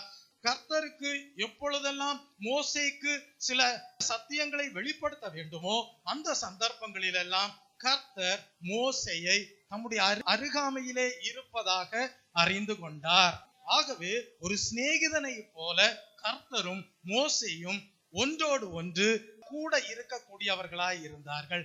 எவ்வளவு ஒரு பிரத்யேகமான விசேஷித்த அனுபவம் பாருங்கள். இந்த புதிய ஏற்பாட்டின் காலத்திலே தேவன் நம்முடைய வாழ்க்கையிலே எதிர்பார்ப்பது என்னவென்றால், நாம் தேவனுக்கு சிநேகிதர்களாக விளங்க வேண்டும். எப்பொழுதும் தேவன் நம்மோடு கூட மாத்திரமல்ல, வேதத்தில் எழுதப்பட்டிருக்கிறது, இம்மானுவேல், தேவன் நம்மோடு இருக்கிறார். ஆனால் இந்த புதிய ஏற்பாட்டின் காலத்திலே தேவன் நமக்குள்ளே வாசம் பண்ணுகிறவராய் இருக்கிறார். 2 யோவானுக்கு எழுதின புஸ்தகம் 12ஆம் வசனத்தை படித்து பாருங்கள். புதிய ஏற்பாட்டின் காலத்திற்கு வரும்போது அப்போஸ்தலர்கள் விரும்பினார்கள். எதை விரும்பினார்கள் என்றால், முகமுகமாக சந்தித்து பேசுவேன் என்று சொல்ல விரும்பினார்கள். ஆகவே அப்போஸ்தலர்கள் விசுவாசிகளுக்கு கடிதம் எழுதின போது, அப்போஸ்தலர்கள் அநேக ஊழியர்களுக்கு கடிதம் எழுதின போது என்ன எழுதினார்கள் என்றால், இனி கடிதத்தின் மூலமாக அல்ல, முகமுகமாக சந்தித்து பேசுவோம் என்று எழுதினார்கள். வாசித்து பாருங்கள். உங்களுக்கு எழுத வேண்டிய காரியங்கள் அநேகம் உண்டு. காகிதத்தினாலும் மையினாலும் அவைகளை எழுத எனக்கு மனதில்லை. காகிதத்தினாலும் மையினாலும் அவைகளை எழுத எனக்கு மனதில்லை. உங்களுடைய சந்தோஷம் நிறைவாய் இருக்கும்படிக்கு, உங்களுடைய சந்தோஷம் நிறைவாய் இருக்கும்படிக்கு உங்களிடத்தில் வந்து முகமுகமாய் பேசலாம் என்று நம்பி இருக்கிறேன். முகமுகமாக பேசலாம் என்று நம்பி இருக்கிறேன். பாருங்கள், அப்போஸ்தலர்கள் விரும்பினார்கள். விசுவாசிகளோடு முகமுகமாக பேச விரும்பினார்கள். தெய்வ பிள்ளை அப்போஸ்தலர்கள் விரும்பினார்கள். தேவ ஊழியர்களோடு முகமுகமாக பேச விரும்பினார்கள். எல்லாவற்றையும் கடிதத்திலே எழுதி மையினாலும் காகிதத்தினாலும் எழுதி கொண்டிருக்க மனதில்லை, முடியாது. ஆனாலும் அந்த சூழ்நிலைக்கு ஏற்ப கடிதங்களை எழுதினார்கள். ஆனாலும் அவர்கள் விரும்பினது என்னவென்றால், எல்லாவற்றையும் முகமுகமாக சந்திக்கும் போது அவைகளை எல்லாம் உங்கள் சந்தோஷம் நிறைவாய் இருக்கும்படியாக பகிர்ந்து கொள்கிறேன் என்று அப்போஸ்தலர்கள் தெய்வீக காரியத்தை குறித்து பகிர்ந்து கொள்வதிலே மிகவும் சந்தோஷம் அடைந்தவர்களாக காணப்பட்டார்கள். கர்த்தருடைய நாமத்திற்கு மகிமை உண்டாவதாக. 3 யோவானுக்கு எழுதின புஸ்தகம் 1ஆம் அதிகாரம் 13, 14 வசனங்களை படித்து பாருங்கள். எழுத வேண்டிய காரியங்கள் அநேகம் உண்டு. எழுத வேண்டிய காரியங்கள் அநேகம் உண்டு. ஆனால் மையினாலும் இறகினாலும் எழுத எனக்கு மனதில்லை. ஆனாலும் மையினாலும் இறகினாலும் எழுத எனக்கு மனதில்லை. சீக்கிரமாய் உன்னை காணலாம் என்று நம்பி இருக்கிறேன். சீக்கிரமாய் உன்னை காணலாம் என்று நம்பி இருக்கிறேன். அப்பொழுது முகமுகமாய் பேசிக்கொள்வோம். அப்பொழுது முகமுகமாய் பேசிக்கொள்வோம். உனக்கு சமாதானம் உண்டாவதாக. உனக்கு சமாதானம் உண்டாவதாக. சிநேகிதர் உனக்கு வாழ்த்துதல் சொல்லுகிறார்கள். சிநேகிதர் உனக்கு வாழ்த்துதல் சொல்லுகிறார்கள். சிநேகிதரை பேர் பேராக வாழ்த்துவாயாக. சிநேகிதர்களை பேர் பேராக வாழ்த்துவாயாக. இப்படி அன்றைக்கு அப்போஸ்தலர்கள் எழுதினார்கள். அவர்கள் தங்கள் ஊழியர்களை சிநேகிதர்களாக பாவித்தார்கள். அவர்கள் தேவனுடைய ஜனங்களை சிநேகிதர்களாக பாவித்தார்கள். ஆகவே நான் உன்னோடு கூட இருந்து பேச விரும்புகிறேன், ஆகவே முகமுகமாக பேச விரும்புகிறேன் என்று எழுதினார்கள். தெய்வப்பிள்ளை, நம்முடைய தேவனும் அப்படிப்பட்டவர் தான். மோசையோடு அன்றைக்கு முகமுகமாக பேசக்கூடியவராக காணப்பட்டார். அதனுடைய அர்த்தம் என்ன? மோசையோடு கூட இருந்து பேசக்கூடியவராக கர்த்தர் காணப்பட்டார். விட்டு விலகவும் இல்லை, கைவிடவும் இல்லை. கர்த்தருடைய நாமத்திற்கு மகிமை உண்டாவதாக. இந்த புதிய ஏற்பாட்டின் காலத்திலேயும் தேவன் நம்மோடு இருந்து, நமக்குள்ளாக இருந்து, எப்பொழுதும் கைவிடாத தேவனாய் இருந்து, நம்மை எப்பொழுதும் விட்டு விலகாத தேவனாய் இருந்து நம்மோடு பேச விரும்புகிறார். நாம் அவரோடு பேச வேண்டும் என்பதே அவருடைய விருப்பமாய் இருக்கிறது. அப்படிப்பட்டவர்கள் தான் ஜனங்களுக்கு ஆசீர்வாதமாய் இருப்பார்கள். கர்த்தருடைய நாமத்திற்கு மகிமை உண்டாவதாக. முகமுகமாக தேவனோடு பேசின மோசே, தேவனோடு கூட இருந்த மோசே ஜனங்களுக்கு ஆசீர்வாதமாக காணப்பட்டார். நீங்களும் அன்புள்ள தேவனுக்கு சிநேகிதர்களாக இருப்பீர்களானால் நீதியுள்ள தேவனுக்கு சிநேகிதர்களாக இருப்பீர்களானால், சர்வ வல்லமையுள்ள தேவனுக்கு சிநேகிதர்களாக இருப்பீர்களானால், நீங்களும் கூட அநேக ஜனங்களுக்கு ஆசீர்வாதமாய் இருப்பீர்கள். அநேக ஜனங்களை அநீதியில் இருந்து விடுதலையாக்கி நீதிமான்களாக வாழ வைக்கக்கூடியவர்களாய் இருப்பீர்கள். கர்த்தருடைய நாமத்திற்கு மகிமை உண்டாவதாக. யாத்திராகமம் எழுதின புஸ்தகம் 33ஆம் அதிகாரம் 20 முதல் 23 வசனங்களை படிக்கும் போது அந்த சத்தியத்தை நீங்கள் இன்னும் தெளிவாக விளங்கிக் கொள்ள முடியும். நீ என் முகத்தை காண மாட்டாய். பாருங்கள், கர்த்தர் சொல்லுகிறார், நீ என் முகத்தை காண மாட்டாய். ஒரு மனுஷனும் என்னை கண்டு உயிரோடு இருக்க கூடாது என்றார். என்னை கண்டு உயிரோடு இருக்க கூடாது என்றார். பின்னும் கர்த்தர் இதோ என் அண்டையில் ஒரு இடம் உண்டு. என் அண்டையிலே ஒரு இடம் உண்டு. நீ அங்கே கன்மலையில் நில்லு. என் மகிமை கடந்து போகும்போது நான் உன்னை அந்த கன்மலையின் வெடிப்பிலே வைத்து நான் கடந்து போகும் மட்டும் என் கரத்தினால் உன்னை மூடுவேன். பின்பு என் கரத்தை எடுப்பேன். அப்பொழுது என் பின்பக்கத்தை காண்பாய். என் முகமோ காணப்படாது என்றார். இதிலிருந்து நீங்கள் சத்தியத்தை விளங்கிக் கொள்வீர்கள். தேவனுடைய முகத்தை ஒருவரும் கண்டதில்லை. Price the Lord. தெய்வ பிள்ளையே, நடுப்பகல் வரைக்கும் உதிக்கிற சூரிய வெளிச்சத்தை உங்கள் புறம்பான கண்களை கொண்டு காண முடியுமா? காண முடியாது. தெய்வ பிள்ளை, உங்கள் கண்கள் குருடாகிவிடும். சவுலுக்கு அதுதான் சம்பவித்தது.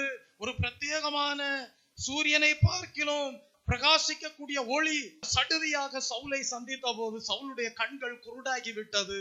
அவர் தரையிலே கீழே விழுந்தார். அவர் கேட்டார், ஆண்டவரே, நீர் யார் என்று கேட்டார். உள்ளில் உதைப்பது உனக்கு கடினமா? நீ துன்பப்படுத்துகிற இயேசு நானே என்று கர்த்தர் சவுலுக்கு தம்மை வெளிப்படுத்தினார். அப்படியானால் ஒருவரும் தேவனுடைய முகத்தை காண முடியாது, அவ்வளவு பிரகாசமான ஒளி. ஆனால் கர்த்தர் சொன்னார், முகமுகமாக மோசே தன்னோடு பேசினதாக சொன்னார். அதனுடைய அர்த்தம் என்ன? கர்த்தர் மோசையோடு கூட இருந்தார். ஒரு சிநேகிதனை போல கூட இருந்தார். அவருடைய சமூகத்தை மோசே உணரக்கூடியவராகவே இருந்தார். தேவன் மோசையோடு கூட இருப்பதை மோசே நன்றாக அறிந்து கொண்டார். Price the Lord. கர்த்தர் தன்னை விட்டு விலகவும் இல்லை, கைவிடவும் இல்லை என்பதை மோசே உறுதிப்படுத்தி கொண்டார். அப்படிப்பட்ட ஜீவியம் செய்வீர்களாக. புதிய ஏற்பாட்டின் காலத்திலே ஜீவிக்கிற விசுவாசிகளே, தேவனுடைய ஊழியர்களே, தேவன் உங்களோடு எப்பொழுதும் இருக்கிறார் என்கிற நிச்சயத்தோடு ஜீவிப்பீர்களாக. உமக்கும் எனக்கும் எந்த ஒரு பிரிவினையும் இல்லை. நானும் தேவனும் ஒன்றோடு ஒன்று இணைந்திருக்கிறோம். கர்த்தரோடு இசைந்திருக்கிறவர்கள் அவரோடு கூட ஒரே ஆவியாய் இருக்கிறார்கள் என்கிற வசனம் எங்களுடைய வாழ்க்கையிலே நிறைவேறி இருக்கிறது என்கிற நிச்சயத்தோடு ஜீவிக்க வேண்டும். அப்பொழுதுதான் தேவன் உங்களுக்கு வெளிப்படுத்துகிற சத்தியங்கள் ஜனங்களுக்கு ஆசீர்வாதமாக காணப்படும். நீங்கள் தான் சரியாக ஜனங்களை வழிநடத்தக்கூடியவர்களாக விளங்குவீர்கள். நீங்கள் தான் ஜனங்களுக்காக ஜெபிக்கிறவர்களாக காணப்படுவீர்கள். பரிந்து பேசக்கூடியவர்களாக காணப்படுவீர்கள். திறப்பிலே நின்று மன்றாடுகிறவர்களாக காணப்படுவீர்கள். தேவனுடைய கோபத்தை ஆற பண்ணக்கூடியவர்களாக காணப்படுவீர்கள். ஜனங்களை சரியான மெய்யான தேவன் மீது விசுவாசம் வைத்து வாழ வைக்கக்கூடியவர்களாய் இருப்பீர்கள். சிலுவை எனக்கு முன்னே என்று சொல்லி சிலுவைக்கு நேராக ஜனங்களை வழிநடத்தக்கூடியவர்களாய் இருப்பீர்கள். பாவ மன்னிப்பை பெற்றுக் கொள்வதற்கு ஏதுவாக ஜனங்களை வழிநடத்தக்கூடியவர்களாய் இருப்பீர்கள். நீதிமான்களாக வாழ வைப்பதற்கு ஏதுவாக வழிநடத்தக்கூடியவர்களாய் இருப்பீர்கள். நல் மனசாட்சியை ஒவ்வொரு மனிதனும் பெற்றுக் கொள்வதற்கு ஏதுவாக ஜனங்களை வழிநடத்தக்கூடிய மெய்ப்பராக விளங்குவீர்கள். கர்த்தருடைய நாமத்திற்கு மகிமை உண்டாவதாக. தெய்வ பிள்ளையே, நான்காவதாக மோசேயிடம் இருந்த நல்ல குணாதிசயம் என்ன? மோசேக்கு கிடைத்த இன்னொரு ஸ்லாக்கியம் என்னவென்றால், மோசே தேவனுடைய சாயலை தினமும் காண்கிறவராக இருந்தார். இங்கே ஒரு வார்த்தை உபயோகப்படுத்தப்படுகிறது, தேவனுடைய சாயல். அப்படியானால் இந்த தேவனுடைய சாயல் என்றால் என்ன என்பதை கொஞ்சம் நாம் என்ன செய்ய வேண்டும் என்றால் சிந்திக்க வேண்டும். Price the Lord. வாசியுங்கள். எண்ணாகமம் 12ஆம் அதிகாரம் 8ஆம் வசனத்தை படித்து பாருங்கள். மோசேயை குறித்து என்ன எழுதப்பட்டிருக்கிறது? மோசே கர்த்தரின் சாயலை காண்கிறான் என்று எழுதப்பட்டிருக்கிறது. மோசேயை குறித்து என்ன எழுதப்பட்டிருக்கிறது? கர்த்தரின் சாயலை காண்கிறான். Price the Lord. இந்த தேவனுடைய சாயல் என்று சொல்லும் போது அதிலே முக்கியமாக 2 காரியங்கள் அடங்கி இருக்கிறது. ஒன்று, பரிசுத்தம். இரண்டாவது தேவனுடைய நீதி. இந்த இரண்டும் சேர்ந்ததுதான் தேவனுடைய சாயலாக காணப்படுகிறது. தேவனுடைய சாயல் என்று சொல்லும் போது அது இரண்டு காரியங்கள் காணப்படுகிறது. ஒன்று என்ன? பரிசுத்தம். இன்னொன்று என்ன? தேவனுடைய நீதி. இந்த இரண்டும் சேர்ந்ததுதான் தேவனுடைய சாயல் என்று வேதாகமத்திலே எழுதப்பட்டிருக்கிறது. மோசேயை குறித்து நாம் என்ன படிக்கிறோம்? மோசே கர்த்தரின் சாயலை காண்கிறான். அப்படியானால் மோசே தேவனுடைய பரிசுத்தத்தையும் தேவனிடத்தில் இருந்த தேவனுடைய நீதியையும் காணக்கூடியவராய் இருந்தார். கர்த்தருடைய நாமத்திற்கு மகிமை உண்டாவதாக. புதிய ஏற்பாட்டின் காலத்திற்கு வரும்போது புதிய ஏற்பாட்டின் புஸ்தகத்திலே நாம் அந்த பரிசுத்தத்தை குறித்தும் தேவனுடைய நீதியை குறித்தும் பவுல் அப்போஸ்தலன் எழுதியிருப்பதை படிக்கிறோம். வாசியுங்கள். எபேசியருக்கு எழுதின புஸ்தகம் 4ஆம் அதிகாரம் 24ஆம் வசனத்தை படியுங்கள். இந்த மெய்யான தேவனுடைய நீதியும் பரிசுத்தமும் இணைந்து நம்முடைய வாழ்க்கையிலே காணப்படும்படியாக தேவன் என்ன செய்கிறாராம்? மனிதனுடைய வாழ்க்கையை புதிதாக சிருஷ்டிக்கிறாராம். Price the Lord. நாம் கடந்த வாரத்திலே தியானித்தோம். சிருஷ்டிப்பை குறித்து நாம் படித்தோம். ஃபார்மேஷனை குறித்து படித்தோம். கிரியேஷனுக்கும் ஃபார்மேஷனுக்கும் உள்ள வித்தியாசத்தை படித்தோம். இங்கே நாம் படிக்கிறோம், தேவன் ஒரு மனிதனை கிறிஸ்துவுக்குள்ளாக புதிதாக சிருஷ்டிக்கும் போது எப்படிப்பட்ட பண்புகளோடு சிருஷ்டிக்கிறாராம்? பரிசுத்தமும் தேவனுடைய நீதியும் இணைந்து புதிதாக கிறிஸ்துவுக்குள்ளாக சிருஷ்டிக்க கூடியவராக இருக்கிறாராம். ஆகவேதான் வேதம் சொல்கிறது, ஒருவன் கிறிஸ்துவுக்குள் இருந்தால் புது சிருஷ்டியாய் இருக்கிறான். பழையவைகள் எல்லாம், அசுத்தம் எல்லாம் ஒளிந்து போயிற்று, அநீதி எல்லாம் ஒளிந்து போயிற்று என்று எழுதப்பட்டிருக்கிறது. கர்த்தருடைய நாமத்திற்கு மகிமை உண்டாவதாக. வாசித்து பாருங்கள். எபேசியருக்கு எழுதின புஸ்தகம் 4ஆம் அதிகாரம் 24ஆம் வசனத்தை படித்து மெய்யான நீதியிலும் பரிசுத்தத்திலும் தேவனுடைய சாயலாக சிருஷ்டிக்கப்பட்ட புதிய மனுஷனை தரித்துக் கொள்ளுங்கள். Price the Lord. பவுல் அருமையாக எழுதுகிறார். மெய்யான நீதியிலும் பரிசுத்தத்திலும் தேவனுடைய சாயலாக சிருஷ்டிக்கப்பட்ட புதிய மனிதனை தரித்துக் கொள்ளுங்கள். அப்படியானால் தேவனுடைய சாயல் என்று சொல்லும் போது அதில் முக்கியமாக இரண்டு காரியங்கள் காணப்படுகிறது. ஒன்று தேவனுடைய நீதி, இன்னொன்று தேவனுடைய பரிசுத்தம். இந்த இரண்டையும் சேர்த்துதான் தேவன் கிறிஸ்துவுக்குள்ளாக ஒரு மனிதனை புதிதாக பிறப்பிக்க பண்ணுகிறார், சிருஷ்டிக்கிறார். இப்பொழுது நீங்கள் அடுத்த கேள்வி கேட்பீர்கள், மெய்யான தேவனுடைய நீதி என்றால் என்ன என்று ஒரு கேள்வி கேட்பீர்கள். அதை நாம் தியானிக்கும் போது ரைட் கான்டக்ட் டுவர்ட்ஸ் காட். எப்படி? Right contact towards God. அதுதான் சரியான மெய்யான நீதி என்கிற வார்த்தைக்கு அர்த்தமாக காணப்படுகிறது. Harmony with God. Praise the Lord. அதுதான் சரியான அர்த்தமாக காணப்படுகிறது. பரிசுத்தம் என்றால் என்ன? அதற்கு பாஸ்டர் அர்த்தம் சொல்லுங்க அப்படின்னு நீங்க சொல்லலாம். Right contact towards men. இதுதான் பரிசுத்தம் என்கிற வார்த்தைக்கு அக்யூரேட்டான மீனிங்காக காணப்படுகிறது. ஆகவே தேவன் என்ன செய்கிறார் என்றால் right contact towards God, right contact towards men. இவ்விதமாக பண்புகளோடு கிறிஸ்துவுக்குள்ளாக மனிதனை புதிதாக சிருஷ்டிக்கிறார். அப்படி சிருஷ்டிக்கும் போது மனிதனுடைய வாழ்க்கையிலே அவன் ஆதியிலே இழந்து போன தேவனுடைய சாயலை மறுபடியும் அடைகிறவனாய் இருக்கிறான். கர்த்தருடைய நாமத்திற்கு மகிமை உண்டாவதாக. மோசேயினுடைய வாழ்க்கையிலே நல்ல குணாதிசயம் காணப்பட்டது. அவர் தேவனுடைய சாயலை காணக்கூடியவராய் இருந்தார். Price the Lord. அதை தான் நாம் எண்ணாகமம் 18ஆம் அதிகாரம் 8ஆம் வசனத்திலே படிக்கிறோம். மோசே கர்த்தரின் சாயலை காண்கிறான் என்று எழுதப்பட்டிருக்கிறது. தெய்வ பிள்ளையே, நாம் தேவனுடைய பார்வையிலே ஆசீர்வதிக்கப்பட்டவர்கள். நீங்கள் ஒரு கேள்வி கேட்கலாம், பாஸ்டர், தேவனுடைய சாயலை தரித்துக் கொள்வதற்கு முன்பு, கிறிஸ்துவின் சாயலை தரித்துக் கொள்வதற்கு முன்பு எவ்விதமான சாயல் காணப்பட்டது என்று நீங்கள் கேட்கலாம்.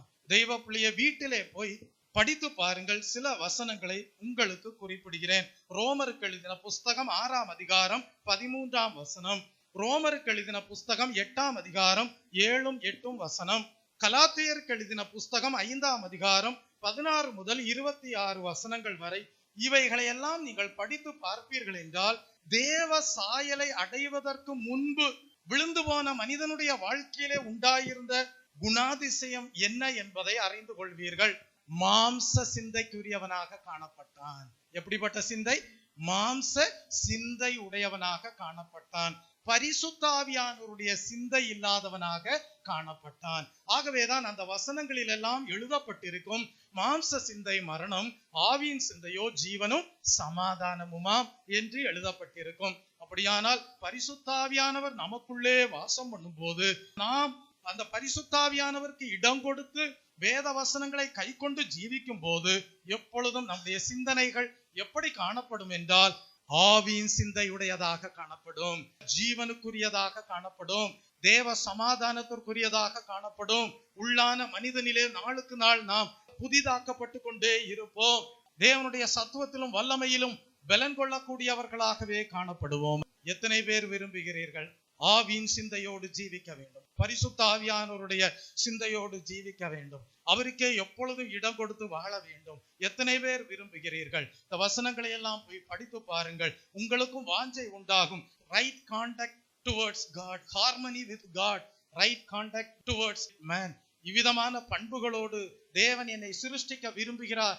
ஆகவே அவ்விதமான பிரமாணங்களுக்கு என் வாழ்க்கையில இடம் கொடுக்க வேண்டும் என்கிற விருப்பம் உண்டாகும். அந்த விருப்பம் உண்டாகும் போது, அந்த விருப்பம் நிறைவேறும்படியாக தேவனை நோக்கி ஜெபிக்கும் போது, கர்த்தர் உங்களுடைய வாழ்க்கையிலே அந்த தெய்வீக விசுவாசம் என்கிற அறிவை கொடுத்து உங்களை கிறிஸ்துவுக்குள்ளாக புது சிருஷ்டியாக உருவாக்கி விடுவார், சிருஷ்டித்து விடுவார். உங்களை காண்கிறவர்கள் சொல்லுவார்கள், பழையவைகள் எல்லாம் ஒளிந்து போயின, எல்லாம் புதிதாயிருக்கிறது என்று சொல்வதற்கு ஏதுவாக உங்கள் ஜீவியம் சாட்சிக்குரியதாக காணப்படும். கர்த்தருடைய நாமத்திற்கு மகிமை உண்டாவதாக. அப்படி நீங்கள் ஒரு புதிய சிருஷ்டியாக, தேவனால் உருவாக்கப்பட்டவர்களாக, தேவனுடைய சாயலாக உருவாக்கப்பட்டவர்களாக, தேவனுடைய நீதியிலும் தேவனுடைய பரிசுத்தத்திலும் தேவனால் அவிதமான பண்புகளோடு உருவாக்கப்பட்டவர்களாக சிருஷ்டிக்கப்பட்ட புது சிருஷ்டியாக விளங்கினால்தான் நீங்கள் ஜனங்களுக்கு ஆசீர்வாதமாக காணப்பட முடியும். நீங்கள் ஜனங்களை வழி நடத்தக்கூடிய நல்ல ஊழியக்காரர்களாக விளங்க முடியும். எதை சொல்லி நீங்கள் வழி நடத்துவீர்கள்? ஊழியக்காரர்கள் எதை சொல்லி ஜனங்களை வழி நடத்துவார்கள்? தேவனுடைய சாயலை அடையும்படியாக. நான் கிறிஸ்துவை எவ்விதமாக பின்பற்றுகிறேனோ அவ்விதமாக நீங்கள் என்னை பின்பற்றுங்கள் என்று சொல்கிறவர்களாக காணப்பட முடியும். கர்த்தருடைய நாமத்திற்கு மகிமை உண்டாவதாக. பவுல் அதை தான் சொன்னார், நான் கிறிஸ்துவை பின்பற்றுவது போல நீங்களும் என்னை பின்பற்றுங்கள் என்று சொன்னார். அவ்விதமாக பவுலுடைய வாழ்க்கை புதிதாக தேவனுடைய சாயலை காண்பதற்கு ஏதுவாக சிருஷ்டிக்கப்பட்டதாய் இருந்தது. அவரிடத்திலே தேவனுடைய நீதி காணப்பட்டது, தேவனுடைய பரிசுத்தமும் காணப்பட்டது. விரும்புங்கள், ஞான வரங்களை விரும்புவீர்களாக. கர்த்தர் உங்களுக்கு அந்த ஞான வரங்களை கொடுக்க உண்மையுள்ளவராய் இருக்கிறார். மோசே கர்த்தருடைய சாயலை காண்கிறவராக இருந்தார். இந்த புதிய ஏற்பாட்டின் காலத்திலே அந்த தேவனுடைய சாயல் பரிபூர்ணமாக நாம் அடைந்தவர்களாக ஜீவிக்க வேண்டும். அப்பொழுதுதான் கிறிஸ்துவின் வருகை நாளிலே அந்த தேவனுடைய சாயலை உடையவர்களாக அவரோடு சேர்த்து கொள்ளப்பட முடியும். கர்த்தருடைய நாமத்திற்கு மகிமை உண்டாவதாக. ஐந்தாவதாக, மோசேயினுடைய வாழ்க்கையிலே உண்டாயிருந்த நல்ல குணாதிசயம் என்ன? மோசே கர்த்தருடைய ஊழியக்காரராய் இருந்தார். மோசே கர்த்தருடைய ஊழியக்காரராய் இருந்தார். வாசியுங்கள், எண்ணாகமம் 12ஆம் அதிகாரம் 8ஆம் வசனத்தை படித்து பாருங்கள். நான் அவனுடன் மறைபொருளாக அல்ல, முகமுகமாகவும் பிரத்யட்சமாகவும் பேசுகிறேன். அவன் கர்த்தரின் சாயலை காண்கிறான். இப்படி இருக்க நீங்கள் என் தாசனாகிய மோசேக்கு விரோதமாய் பேச உங்களுக்கு பயமில்லாமற் போனது என்ன என்றார். பாருங்கள், என் தாசனாகிய மோசேக்கு விரோதமாய் பேச உங்களுக்கு பயம் இல்லாமல் போனது என்ன என்று ஒரு கேள்வி கொடுக்கப்பட்டிருக்கிறது. கர்த்தருடைய நாமத்திற்கு மகிமை உண்டாவதாக. என் தாசனாகிய மோசே என்று வேதம் குறிப்பிடுகிறது. தாசன் என்கிற வார்த்தைக்கு அர்த்தம் என்னவென்றால் servant of God, தேவனுடைய ஊழியக்காரர். அவர் தாசன் என்று அழைக்கப்பட்டார். அப்படியானால் மோசே ஒரு நல்ல தேவனுடைய ஊழியக்காரராக காணப்பட்டார். ஒரு முன்மாதிரியாக மற்ற ஜனங்களுக்கு பின்பற்றுவதற்கு ஏற்ற மாதிரியான ஜீவியமுடைய ஊழியக்காரராக மோசே விளங்கினார். கர்த்தருடைய நாமத்திற்கு மகிமை உண்டாவதாக. நீங்களும் விசுவாசிகளே, மற்ற தேவ பிள்ளைகள் உங்களை பின்பற்றுவதற்கு ஏற்ற மாதிரியாக நீங்கள் ஜீவிப்பீர்களாக. தேவனுடைய ஊழியக்காரர்களே, மற்ற தேவ ஜனங்களும் ஊழியக்காரர்களும் உங்களை பின்பற்றுவதற்கு ஏற்ற மாதிரியாக நீங்கள் ஜீவிப்பீர்களாக. அதை தேவன் எதிர்பார்க்கக்கூடியவராய் இருந்தார். மோசே மற்ற ஜனங்கள் பின்பற்றுவதற்கு ஏற்ற முன்மாதிரியான ஜீவியமுடைய ஊழியக்காரராக காணப்பட்டார். கர்த்தருடைய நாமத்திற்கு மகிமை உண்டாவதாக. அப்படியானால் அந்த வசனத்திலே நாம் என்ன படிக்கிறோம்? மோசேக்கு விரோதமாக சிலர் பேசி இருக்கிறார்கள். யார் பேசினது? மோசையோடு கூட பிறந்த மூத்த சகோதரனாகிய ஆரோனும் மூத்த சகோதரியாகிய மிரியாமும். இந்த 2 பேரும் யாருக்கு விரோதமாக பேசினார்கள்? மோசேக்கு விரோதமாக பேசினார்கள். ஏன் பேசினார்கள்? மோசே ஒரு எத்தியோப்பிய ஸ்திரீயை திருமணம் செய்து கொண்டார். மோசே ஒரு எத்தியோப்பிய ஸ்திரீயை திருமணம் செய்து கொண்டபடியினால் மோசேக்கு விரோதமாக மோசேயினுடைய மூத்த சகோதரனாகிய ஆரோனும் மோசேயினுடைய மூத்த சகோதரியாகிய மிரியாமும் மோசேக்கு விரோதமாக பேசினார்கள். ஆனால் மோசே மற்றவர்கள் முன்மாதிரியாக பின்பற்றுவதற்கு ஏற்ற ஒரு ஊழியக்காரராய் இருக்கிறார். கர்த்தர் சொன்னார், அவருக்கு விரோதமாக பேச உங்களுக்கு பயம் இல்லாமல் போனது என்ன என்று கேட்டார். கர்த்தருடைய நாமத்திற்கு மகிமை உண்டாவதாக. அப்படியானால் நீங்கள் கேட்கலாம், ஆரோனும் மிரியாமும் மோசேக்கு விரோதமாக பேசினது தவறா என்று கேட்கலாம். தேவனுடைய பார்வையிலே அது தவறாக தான் காணப்பட்டது. நீங்கள் ஏன் என்று ஒரு கேள்வி கேட்கலாம். அதை குறித்து படிக்கும் போது நாம் ஒரு விலையேற பெற்ற சத்தியத்தை அறிந்து கொள்கிறோம். உண்மையாகவே ஆரோனும் மிரியாமும் ஒரு எத்தியோப்பிய ஸ்திரீயை மோசே திருமணம் செய்து கொண்டதினால் மோசேக்கு விரோதமாக பேசவில்லை என்கிற சத்தியத்தை நீங்கள் வேதத்தை ஆராய்ந்து படிக்கும் போது அறிந்து கொள்ளலாம். எதற்காக மோசேக்கு விரோதமாக ஆரோனும் மோசேக்கு விரோதமாக மிரியாமும் பேசினார்கள் என்றால், ஆரோன் தேவனால் ஒரு ஹை பிரீஸ்டாக, பிரதான ஆசாரியனாக நியமிக்கப்பட்டவர். மிரியாம் யார் என்பதை குறித்து படிக்கும் போது மிரியாம் ஒரு தீர்க்க தரிசினியாக விளங்கினவள். Price the Lord. இந்த 2 பேருக்கும் கர்த்தருக்கென்று செய்யும்படியாக ஊழியங்கள் காணப்பட்டது. பிரதான ஆசாரியனாக தேவன் ஆரோனை நியமனம் பண்ணி இருக்கிறார். ஒரு தீர்க்க தரிசினியாக ஊழியம் செய்யும்படியாக மிரியாமுக்கு கர்த்தர் கிருபைகளை கொடுத்திருந்தார். ஆனால் ஆரோனுக்கும் மிரியாமுக்கும் என்ன எண்ணம் உண்டானது என்றால், மோசையோடு மாத்திரம்தான் கர்த்தர் பேசுவாரா, எங்களோடெல்லாம் பேச மாட்டாரா என்கிற எண்ணம் உண்டாகி, மோசேதான் எல்லா ஜனங்களுக்கும் பரிந்து பேசி திறப்பில நின்று ஜெபிக்க வேண்டுமா, ஏன் அதே ஸ்தானம் எங்களுக்கு கிடையாதா என்கிற எண்ணம் ஆரோனுக்குள்ளும் மிரியாமுக்குள்ளும் உண்டானது. தேவனுடைய பார்வையிலே ஏற்றதாக காணப்படவில்லை. ஆகவே தெய்வ ஜனமே, ஊழியர்களே, உங்களுடைய சிந்தனைகள் எவ்விதமாக இருக்கிறது என்பதை ஆராய்ந்து பார்க்க வேண்டும். ஆகவேதான் அவரவர்களுக்கு தேவன் கொடுத்திருக்கிற ஊழிய பொறுப்புகளை அவரவர்கள் தேவனை பிரியப்படுத்தும் விதமாக அவர்கள் நிறைவேற்ற வேண்டும்.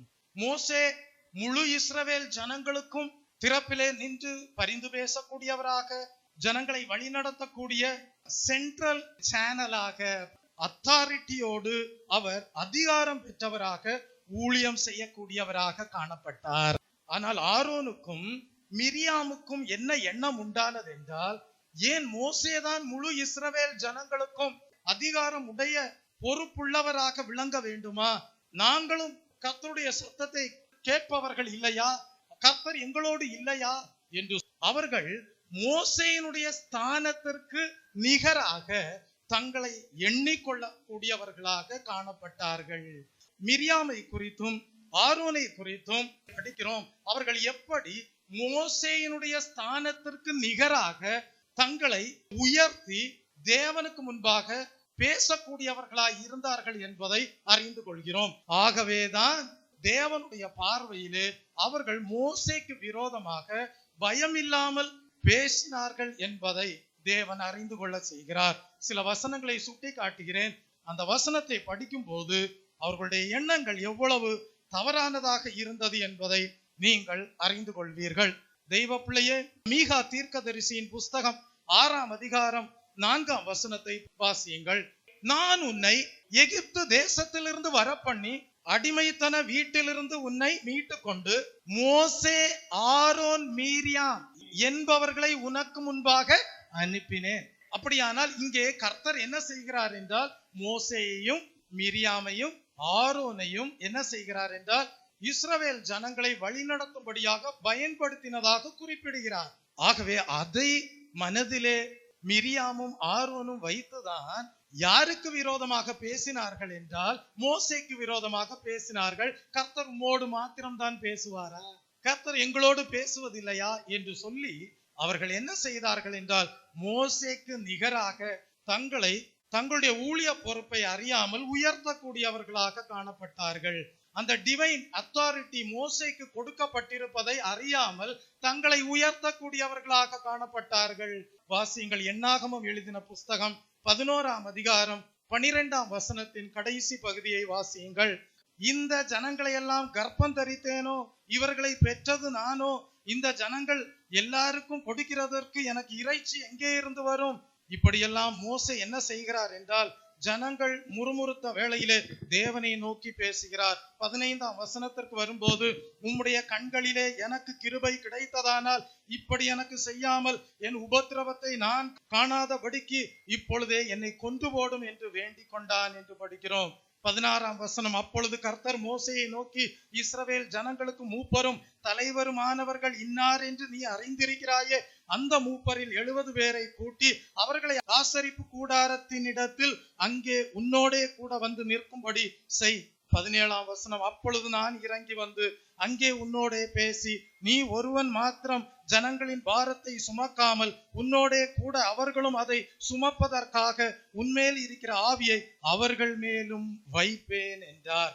இப்படியாக சில சந்தர்ப்பங்களிலே இஸ்ரவேல் ஜனங்கள் முறுமுறுத்த வேளையிலே மோசே தேவனை நோக்கி கேள்வி கேட்கக்கூடியவராய் இருந்தார். இந்த ஜனங்களை எல்லாம் நான் பெற்றேனா? எதற்காக இந்த ஜனங்களை எல்லாம் நான் ஒருவன் மாத்திரம் சுமக்க வேண்டும்?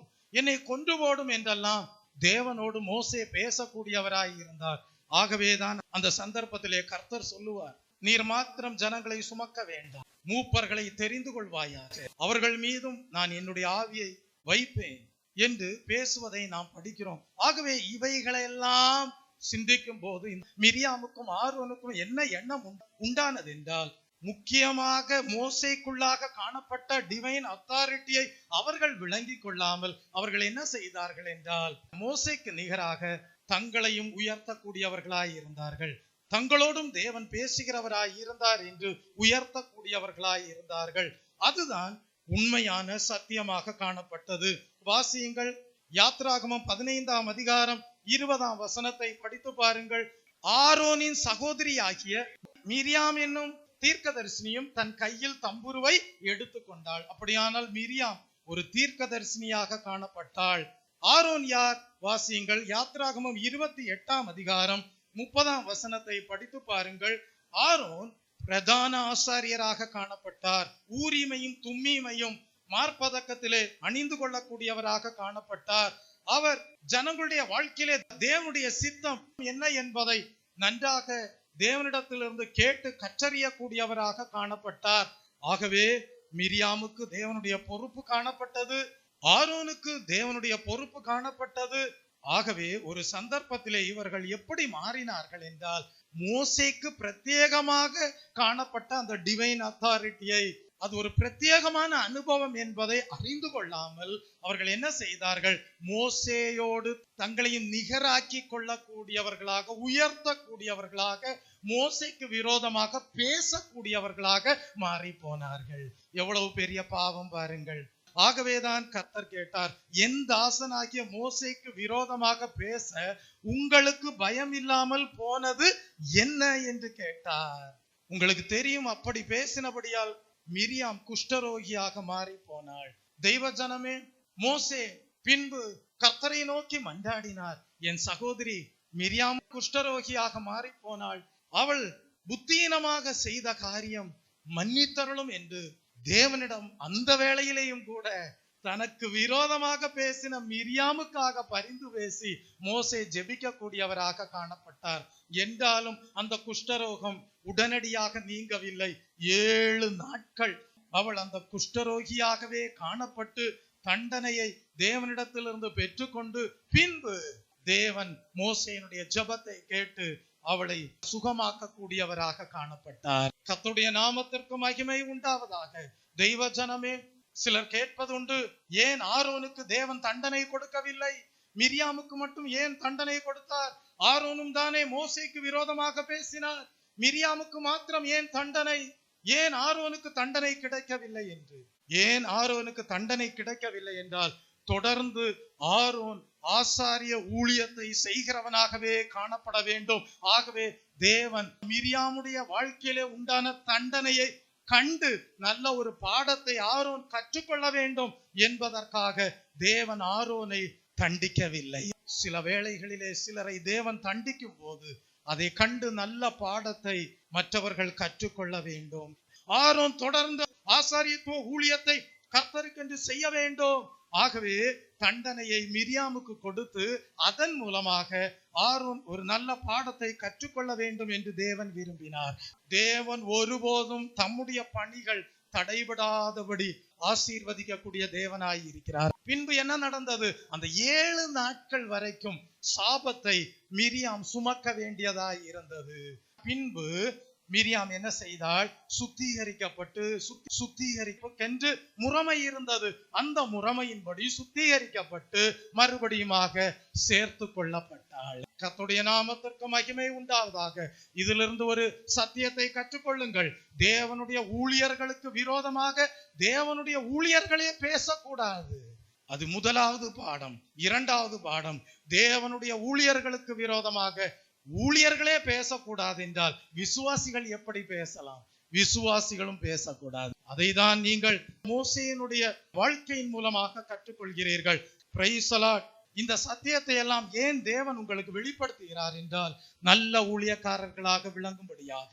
எதற்காக இந்த சத்தியங்களை தேவன் உங்களுக்கு வெளிப்படுத்துகிறார் என்றால், நல்ல விசுவாசிகளாக விளங்கும்படியாக.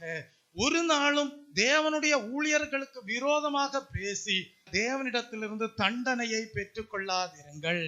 காரணம் என்னவென்றால், தேவனுடைய ஊழியக்காரர்கள் தேவனுக்கு கணக்கு ஒப்புவிக்க வேண்டும். தேவன் கொடுத்த பொறுப்புக்கு தேவனுக்கு உத்தரவாதம் உடையவர்களாக தேவனுடைய ஊழியக்காரர்கள் காணப்படுகிறார்கள்.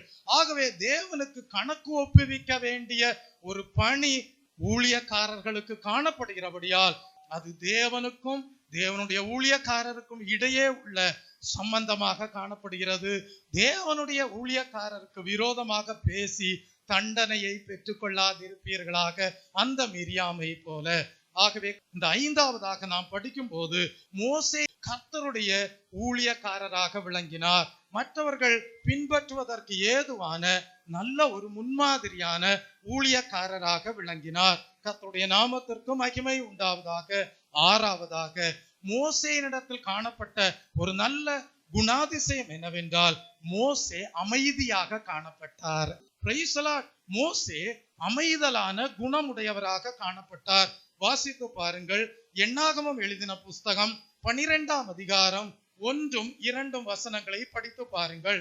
எத்தியோப்பியா தேசத்து ஸ்திரீயை மோசே விவாகம் பண்ணியிருந்தபடியினால் மிரியாமும் ஆரோனும் அவன் விவாகம் பண்ணின எத்தியோப்பிய தேசத்து ஸ்திரீ நிமித்தம் அவனுக்கு விரோதமாக பேசி என்ன சொல்கிறார்கள்? கர்த்தர் மோசையை கொண்டு மாத்திரம் பேசினாரோ, எங்களை கொண்டும் அவர் பேசினதில்லையோ என்றார்கள். கர்த்தர் அதை கேட்டார். பார்த்தீங்களா? அப்ப பேசுகிற ஒவ்வொரு காரியத்தையும் கர்த்தர் கேட்கக்கூடியவராய் இருக்கிறார். உண்மையாகவே மோசே ஒரு எத்தியோப்பிய ஸ்திரீயை விவாகம் பண்ணினதினால் அல்ல அவர்கள் மோசேக்கு விரோதமாக பேசினது. உண்மையான விஷயம் என்னவென்றால், அவர்கள் என்ன சொல்கிறார்கள்? 2ஆம் வசனத்தில், கர்த்தர் மோசையை கொண்டு மாத்திரம் பேசினாரோ, எங்களை கொண்டும் அவர் பேசினதில்லையோ என்றார்கள். கர்த்தர் அதை கேட்டார். தெய்வீகரமான காரியங்களிலே மிகவும் உண்மையுள்ளவர்களாய் இருங்கள். கர்த்தர் நீங்கள் பேசுகிற ஒவ்வொரு காரியத்தையும் கேட்கக்கூடியவராய் இருக்கிறார். தேவனுடைய ஊழியக்காரர்களிடத்தில் பேசும்போது மெய்யான காரியங்களை பேசுங்கள், நல்ல உத்தரவாதங்களை கொடுங்கள். தவறான காரியங்களை பேசி அவர்களை நம்ப வைத்து அவர்களை ஏமாற்றி விடாதீர்கள். கர்த்தர் அதை கேட்பார். தேவனுடைய ஊழியக்காரர்களுக்கு விரோதமாக பேசாதிருங்கள். கர்த்தர் அதை கேட்பார். தண்டனையை பெற்றுக் கொள்ளாதிருங்கள். மோசே என்ன செய்தார்? அமைதல் உள்ளவராக காணப்பட்டார். தெய்வ பிள்ளையே, 3ஆம் வசனத்திலே படிக்கிறோம், மோசேயானவன் பூமியில் உள்ள சகல மனிதரிலும் மிகுந்த சாந்த குணம் உள்ளவனாக காணப்பட்டான் என்று படிக்கிறோம். அப்படியானால் தெய்வ பிள்ளையே, ஆரோனும் மிரியாமும் மோசேக்கு விரோதமாக பேசின போது, தங்களை மோசேக்கு நிகராக உயர்த்தின போது கர்த்தர் கேட்டார், கர்த்தர் தண்டனை கொடுத்தார். ஆனால் மோசேயோ அமைதலாக காணப்பட்டார். மோசே அமைதலாக இருந்தும் கூட, மோசே ஆரோனுக்கும் மிரியாமுக்கும் எதிர்த்து பேசாமல் இருந்த போதும் கூட, கர்த்தர் மிரியாமுக்கு தண்டனையை கொடுத்து ஒரு நல்ல பாடத்தை கற்றுக் கொடுத்தார். கர்த்தருடைய நாமத்திற்கு மகிமை உண்டாவதாக. சில காரியங்களை ஜனங்கள் ஊழியர்களுக்கு விரோதமாக பேசும்போது ஊழியக்காரர்கள் அமைதலாக இருக்க வேண்டும். சில காரியங்களை ஜனங்கள் விசுவாசிகளுக்கு விரோதமாக பேசும்போது விசுவாசிகள் அமைதலாக காணப்பட வேண்டும், ஜெபிக்க வேண்டும். விரோதமாக பேசுகிறவர்களுக்காக ஜெபிக்க வேண்டும். அப்படி ஜெபிக்கும் போது கர்த்தர் அவர்களையும் சுத்திகரித்து உங்கள் மூலமாக அவர்களும் ஆசீர்வாதமான கிருபையின் பாத்திரமாக, கனத்திற்குரிய பாத்திரமாக விளங்க செய்யக்கூடியவராய் இருப்பார். தேவன் தம்முடைய ஒரே பேரான குமாரனை விசுவாசிக்கிறவன் எவனோ அவன் கெட்டு போகாமல் நித்திய ஜீவனை அடையும்படிக்கு இவ்வளவாய் உலகத்தில் அன்பு கூர்ந்தார். உலகத்தில் உள்ள எல்லா ஜனங்களின் மீதும் தேவன் அன்பு கூர்ந்தார். கர்த்தருடைய நாமத்திற்கு மகிமை உண்டாவதாக. கடைசியாக மோசேயினுடைய வாழ்க்கையிலே உண்டாயிருந்த நல்ல குணம் என்ன என்பதை நாம் கற்றுக்கொள்கிறோம். மோசே கெஞ்சுதல் ஜெபம் செய்யக்கூடியவராக காணப்பட்டார். மோசே கெஞ்சுதல் ஜெபம் செய்யக்கூடியவராக காணப்பட்டார். வாசியுங்கள், எண்ணாகமம் 12ஆம் அதிகாரம் 10ஆம் வசனத்தை படித்து பாருங்கள். மிரியாம் உறைந்த மலையின் வெண்மை போன்ற குஷ்டரோகியானாள் என்று படிக்கிறோம். அப்படியானால் தேவனுடைய ஊழியக்காரராகிய மோசேக்கு விரோதமாக மிரியாம் பேசினபடியால் அவள் குஷ்டரோகியாக மாறினாள். தேவனிடத்திலிருந்து தண்டனையை பெற்றுக் கொண்டாள். இப்பொழுது மோசே என்ன செய்கிறார் என்றால், தன்னுடைய மூத்த சகோதரியாகிய மிரியாமுக்காக தேவனிடத்தில் கெஞ்சி ஜெபிக்க கூடியவராக காணப்படுகிறார். எண்ணாகமம் 12ஆம் அதிகாரம் 13ஆம் வசனத்தை படித்து பாருங்கள். அப்பொழுது மோசே கர்த்தரை நோக்கி, என் தேவனே அவளை குணமாக்கும் என்று கெஞ்சினான் என்று படிக்கிறோம்.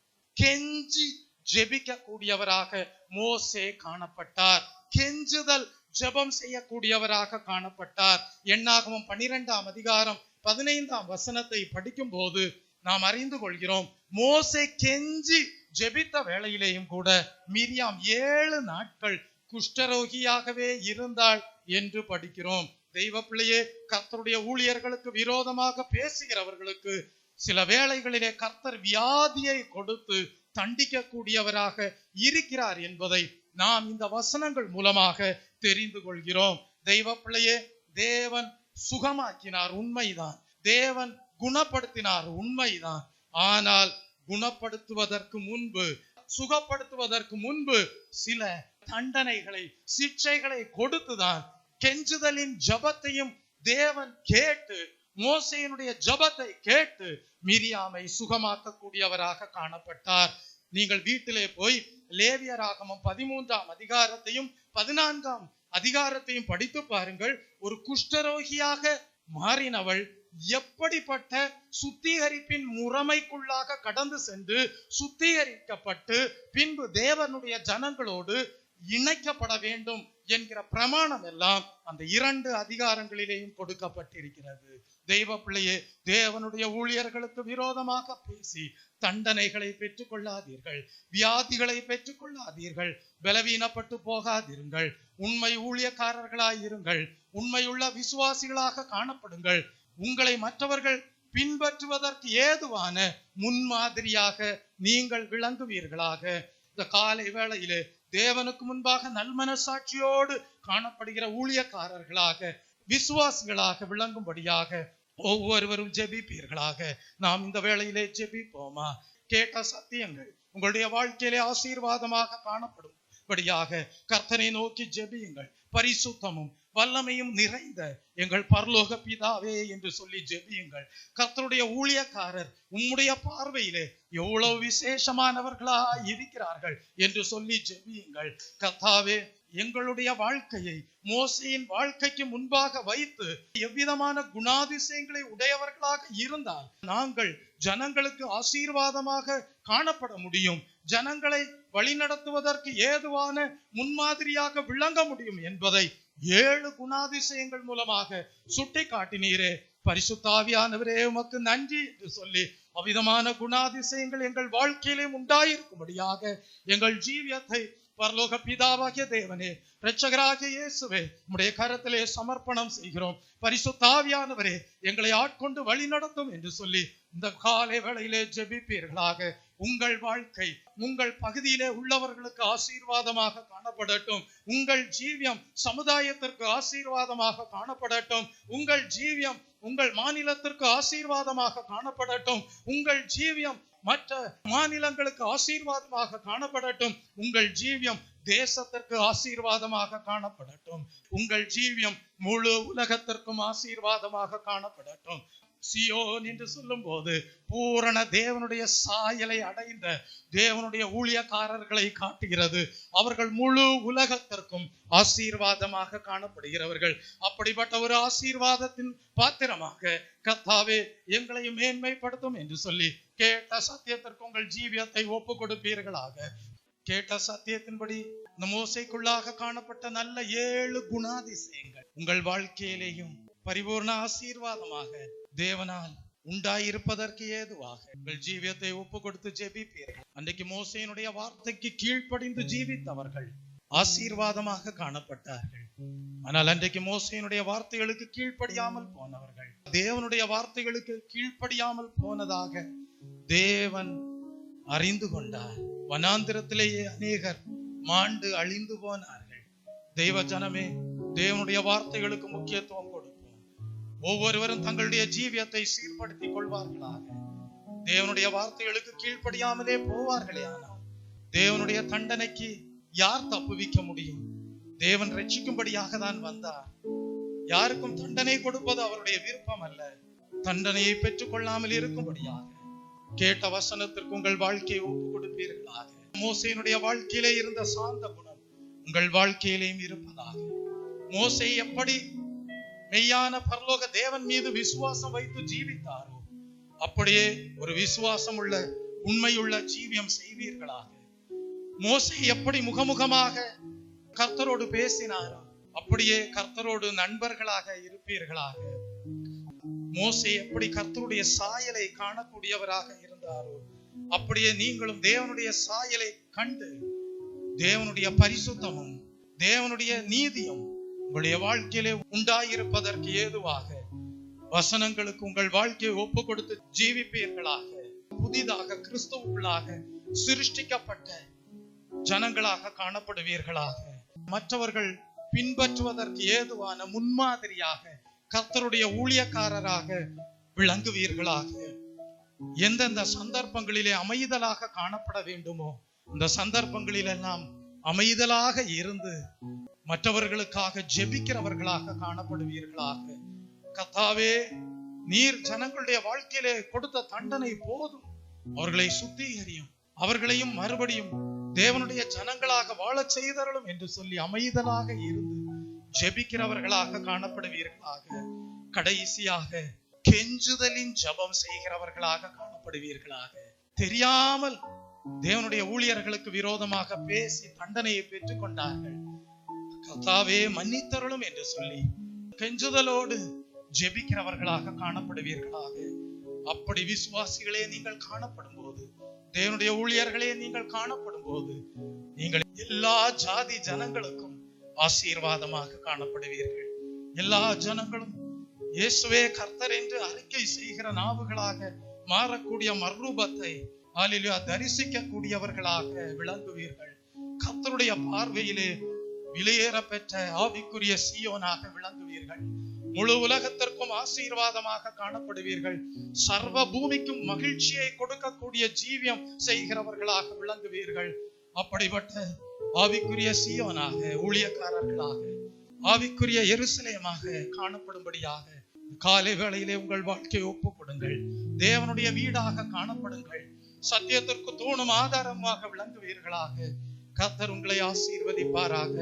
ஆமென். அன்பும் மகா கிருபையும் இரக்கமும் நிறைந்த பரலோக பிதாவே, இந்த ஓய்வு நாளின் காலை வேளையிலேயும் மோசேயினுடைய வாழ்க்கையிலே இருந்த 7 நல்ல குணாதிசயங்களை தியானிக்க செய்த தயவுக்காக உமக்கு ஸ்தோத்திரம். அந்த நல்ல குணாதிசயங்கள் மூலமாக நீர் எப்படி மோசேயினுடைய வாழ்க்கையை ஜனங்களுக்கு ஆசீர்வாதமாக காணப்பட செய்தீர் என்பதை கேட்க செய்த தயவுக்காக உமக்கு ஸ்தோத்திரம். அப்படியே கேட்ட சத்தியங்கள் உம்முடைய ஜனங்களுடைய வாழ்க்கையிலே, ஊழியக்காரர்களுடைய வாழ்க்கையிலே நிறைவேறுவதாக ஆசீர்வதிக்கிறேன். பாக்கியமும் நன்மையும் உண்டாயிருப்பதாக. ஒவ்வொருடைய அலங்கத்திற்குள்ளேயும் சமாதானமும் சுகமும் உண்டாயிருப்பதாக. எல்லா துதி கன மகிமை யாவும் உமக்கே செலுத்துகிறேன். இயேசு கிறிஸ்துவின் இன்ப நாமத்தில் ஜெபிக்கிறேன் பரிசுத்தமுள்ள நல்ல பிதாவே, ஆமென். என் ஆத்துமாவே கர்த்தரை ஸ்தோத்திரி, என் முழு உள்ளமே பரிசுத்த நாமத்தை ஸ்தோத்திரி. என் ஆத்துமாவே கர்த்தரை ஸ்தோத்திரி, அவர் செய்த சகல உபகாரங்களையும் மறவாதே. ஆமென். நம்முடைய கர்த்தராகிய இயேசு கிறிஸ்துவினுடைய கிருபையும் பிதாவாகிய தேவனுடைய அன்பும் பரிசுத்த ஆவியானவருடைய அந்யோன்ய ஐக்கியமும் இன்றும் என்றும் சதா காலங்களிலும் நம் அனைவரோடும் நம்முடைய குடும்பங்களோடும் சபையாரோடும் இருப்பதாக. ஆமென். தேவன் அடைக்கலமே,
இந்த நாளிலே கேட்ட வசனங்களின்படி இந்த நல்ல 7 குணாதிசயங்களும் மோசேயினுடைய வாழ்க்கையிலே உண்டாயிருந்தது போல உங்களுடைய வாழ்க்கையிலேயும் உண்டாயிருக்கும்படியாக தேவன் உங்களையும் ஆசீர்வதித்து அநேக ஆத்துமாக்களை பரலோக ராஜ்யத்திற்கென்று சொந்தமாக்கி கொள்ளும்படியாக விலையேற பெற்ற மகிமையான ஊழியத்தை செய்ய தேவன் உங்களையும் மகிமையின் பாத்திரமாக ஆசீர்வதித்து பலப்படுத்தி மேன்மைப்படுத்துவாராக.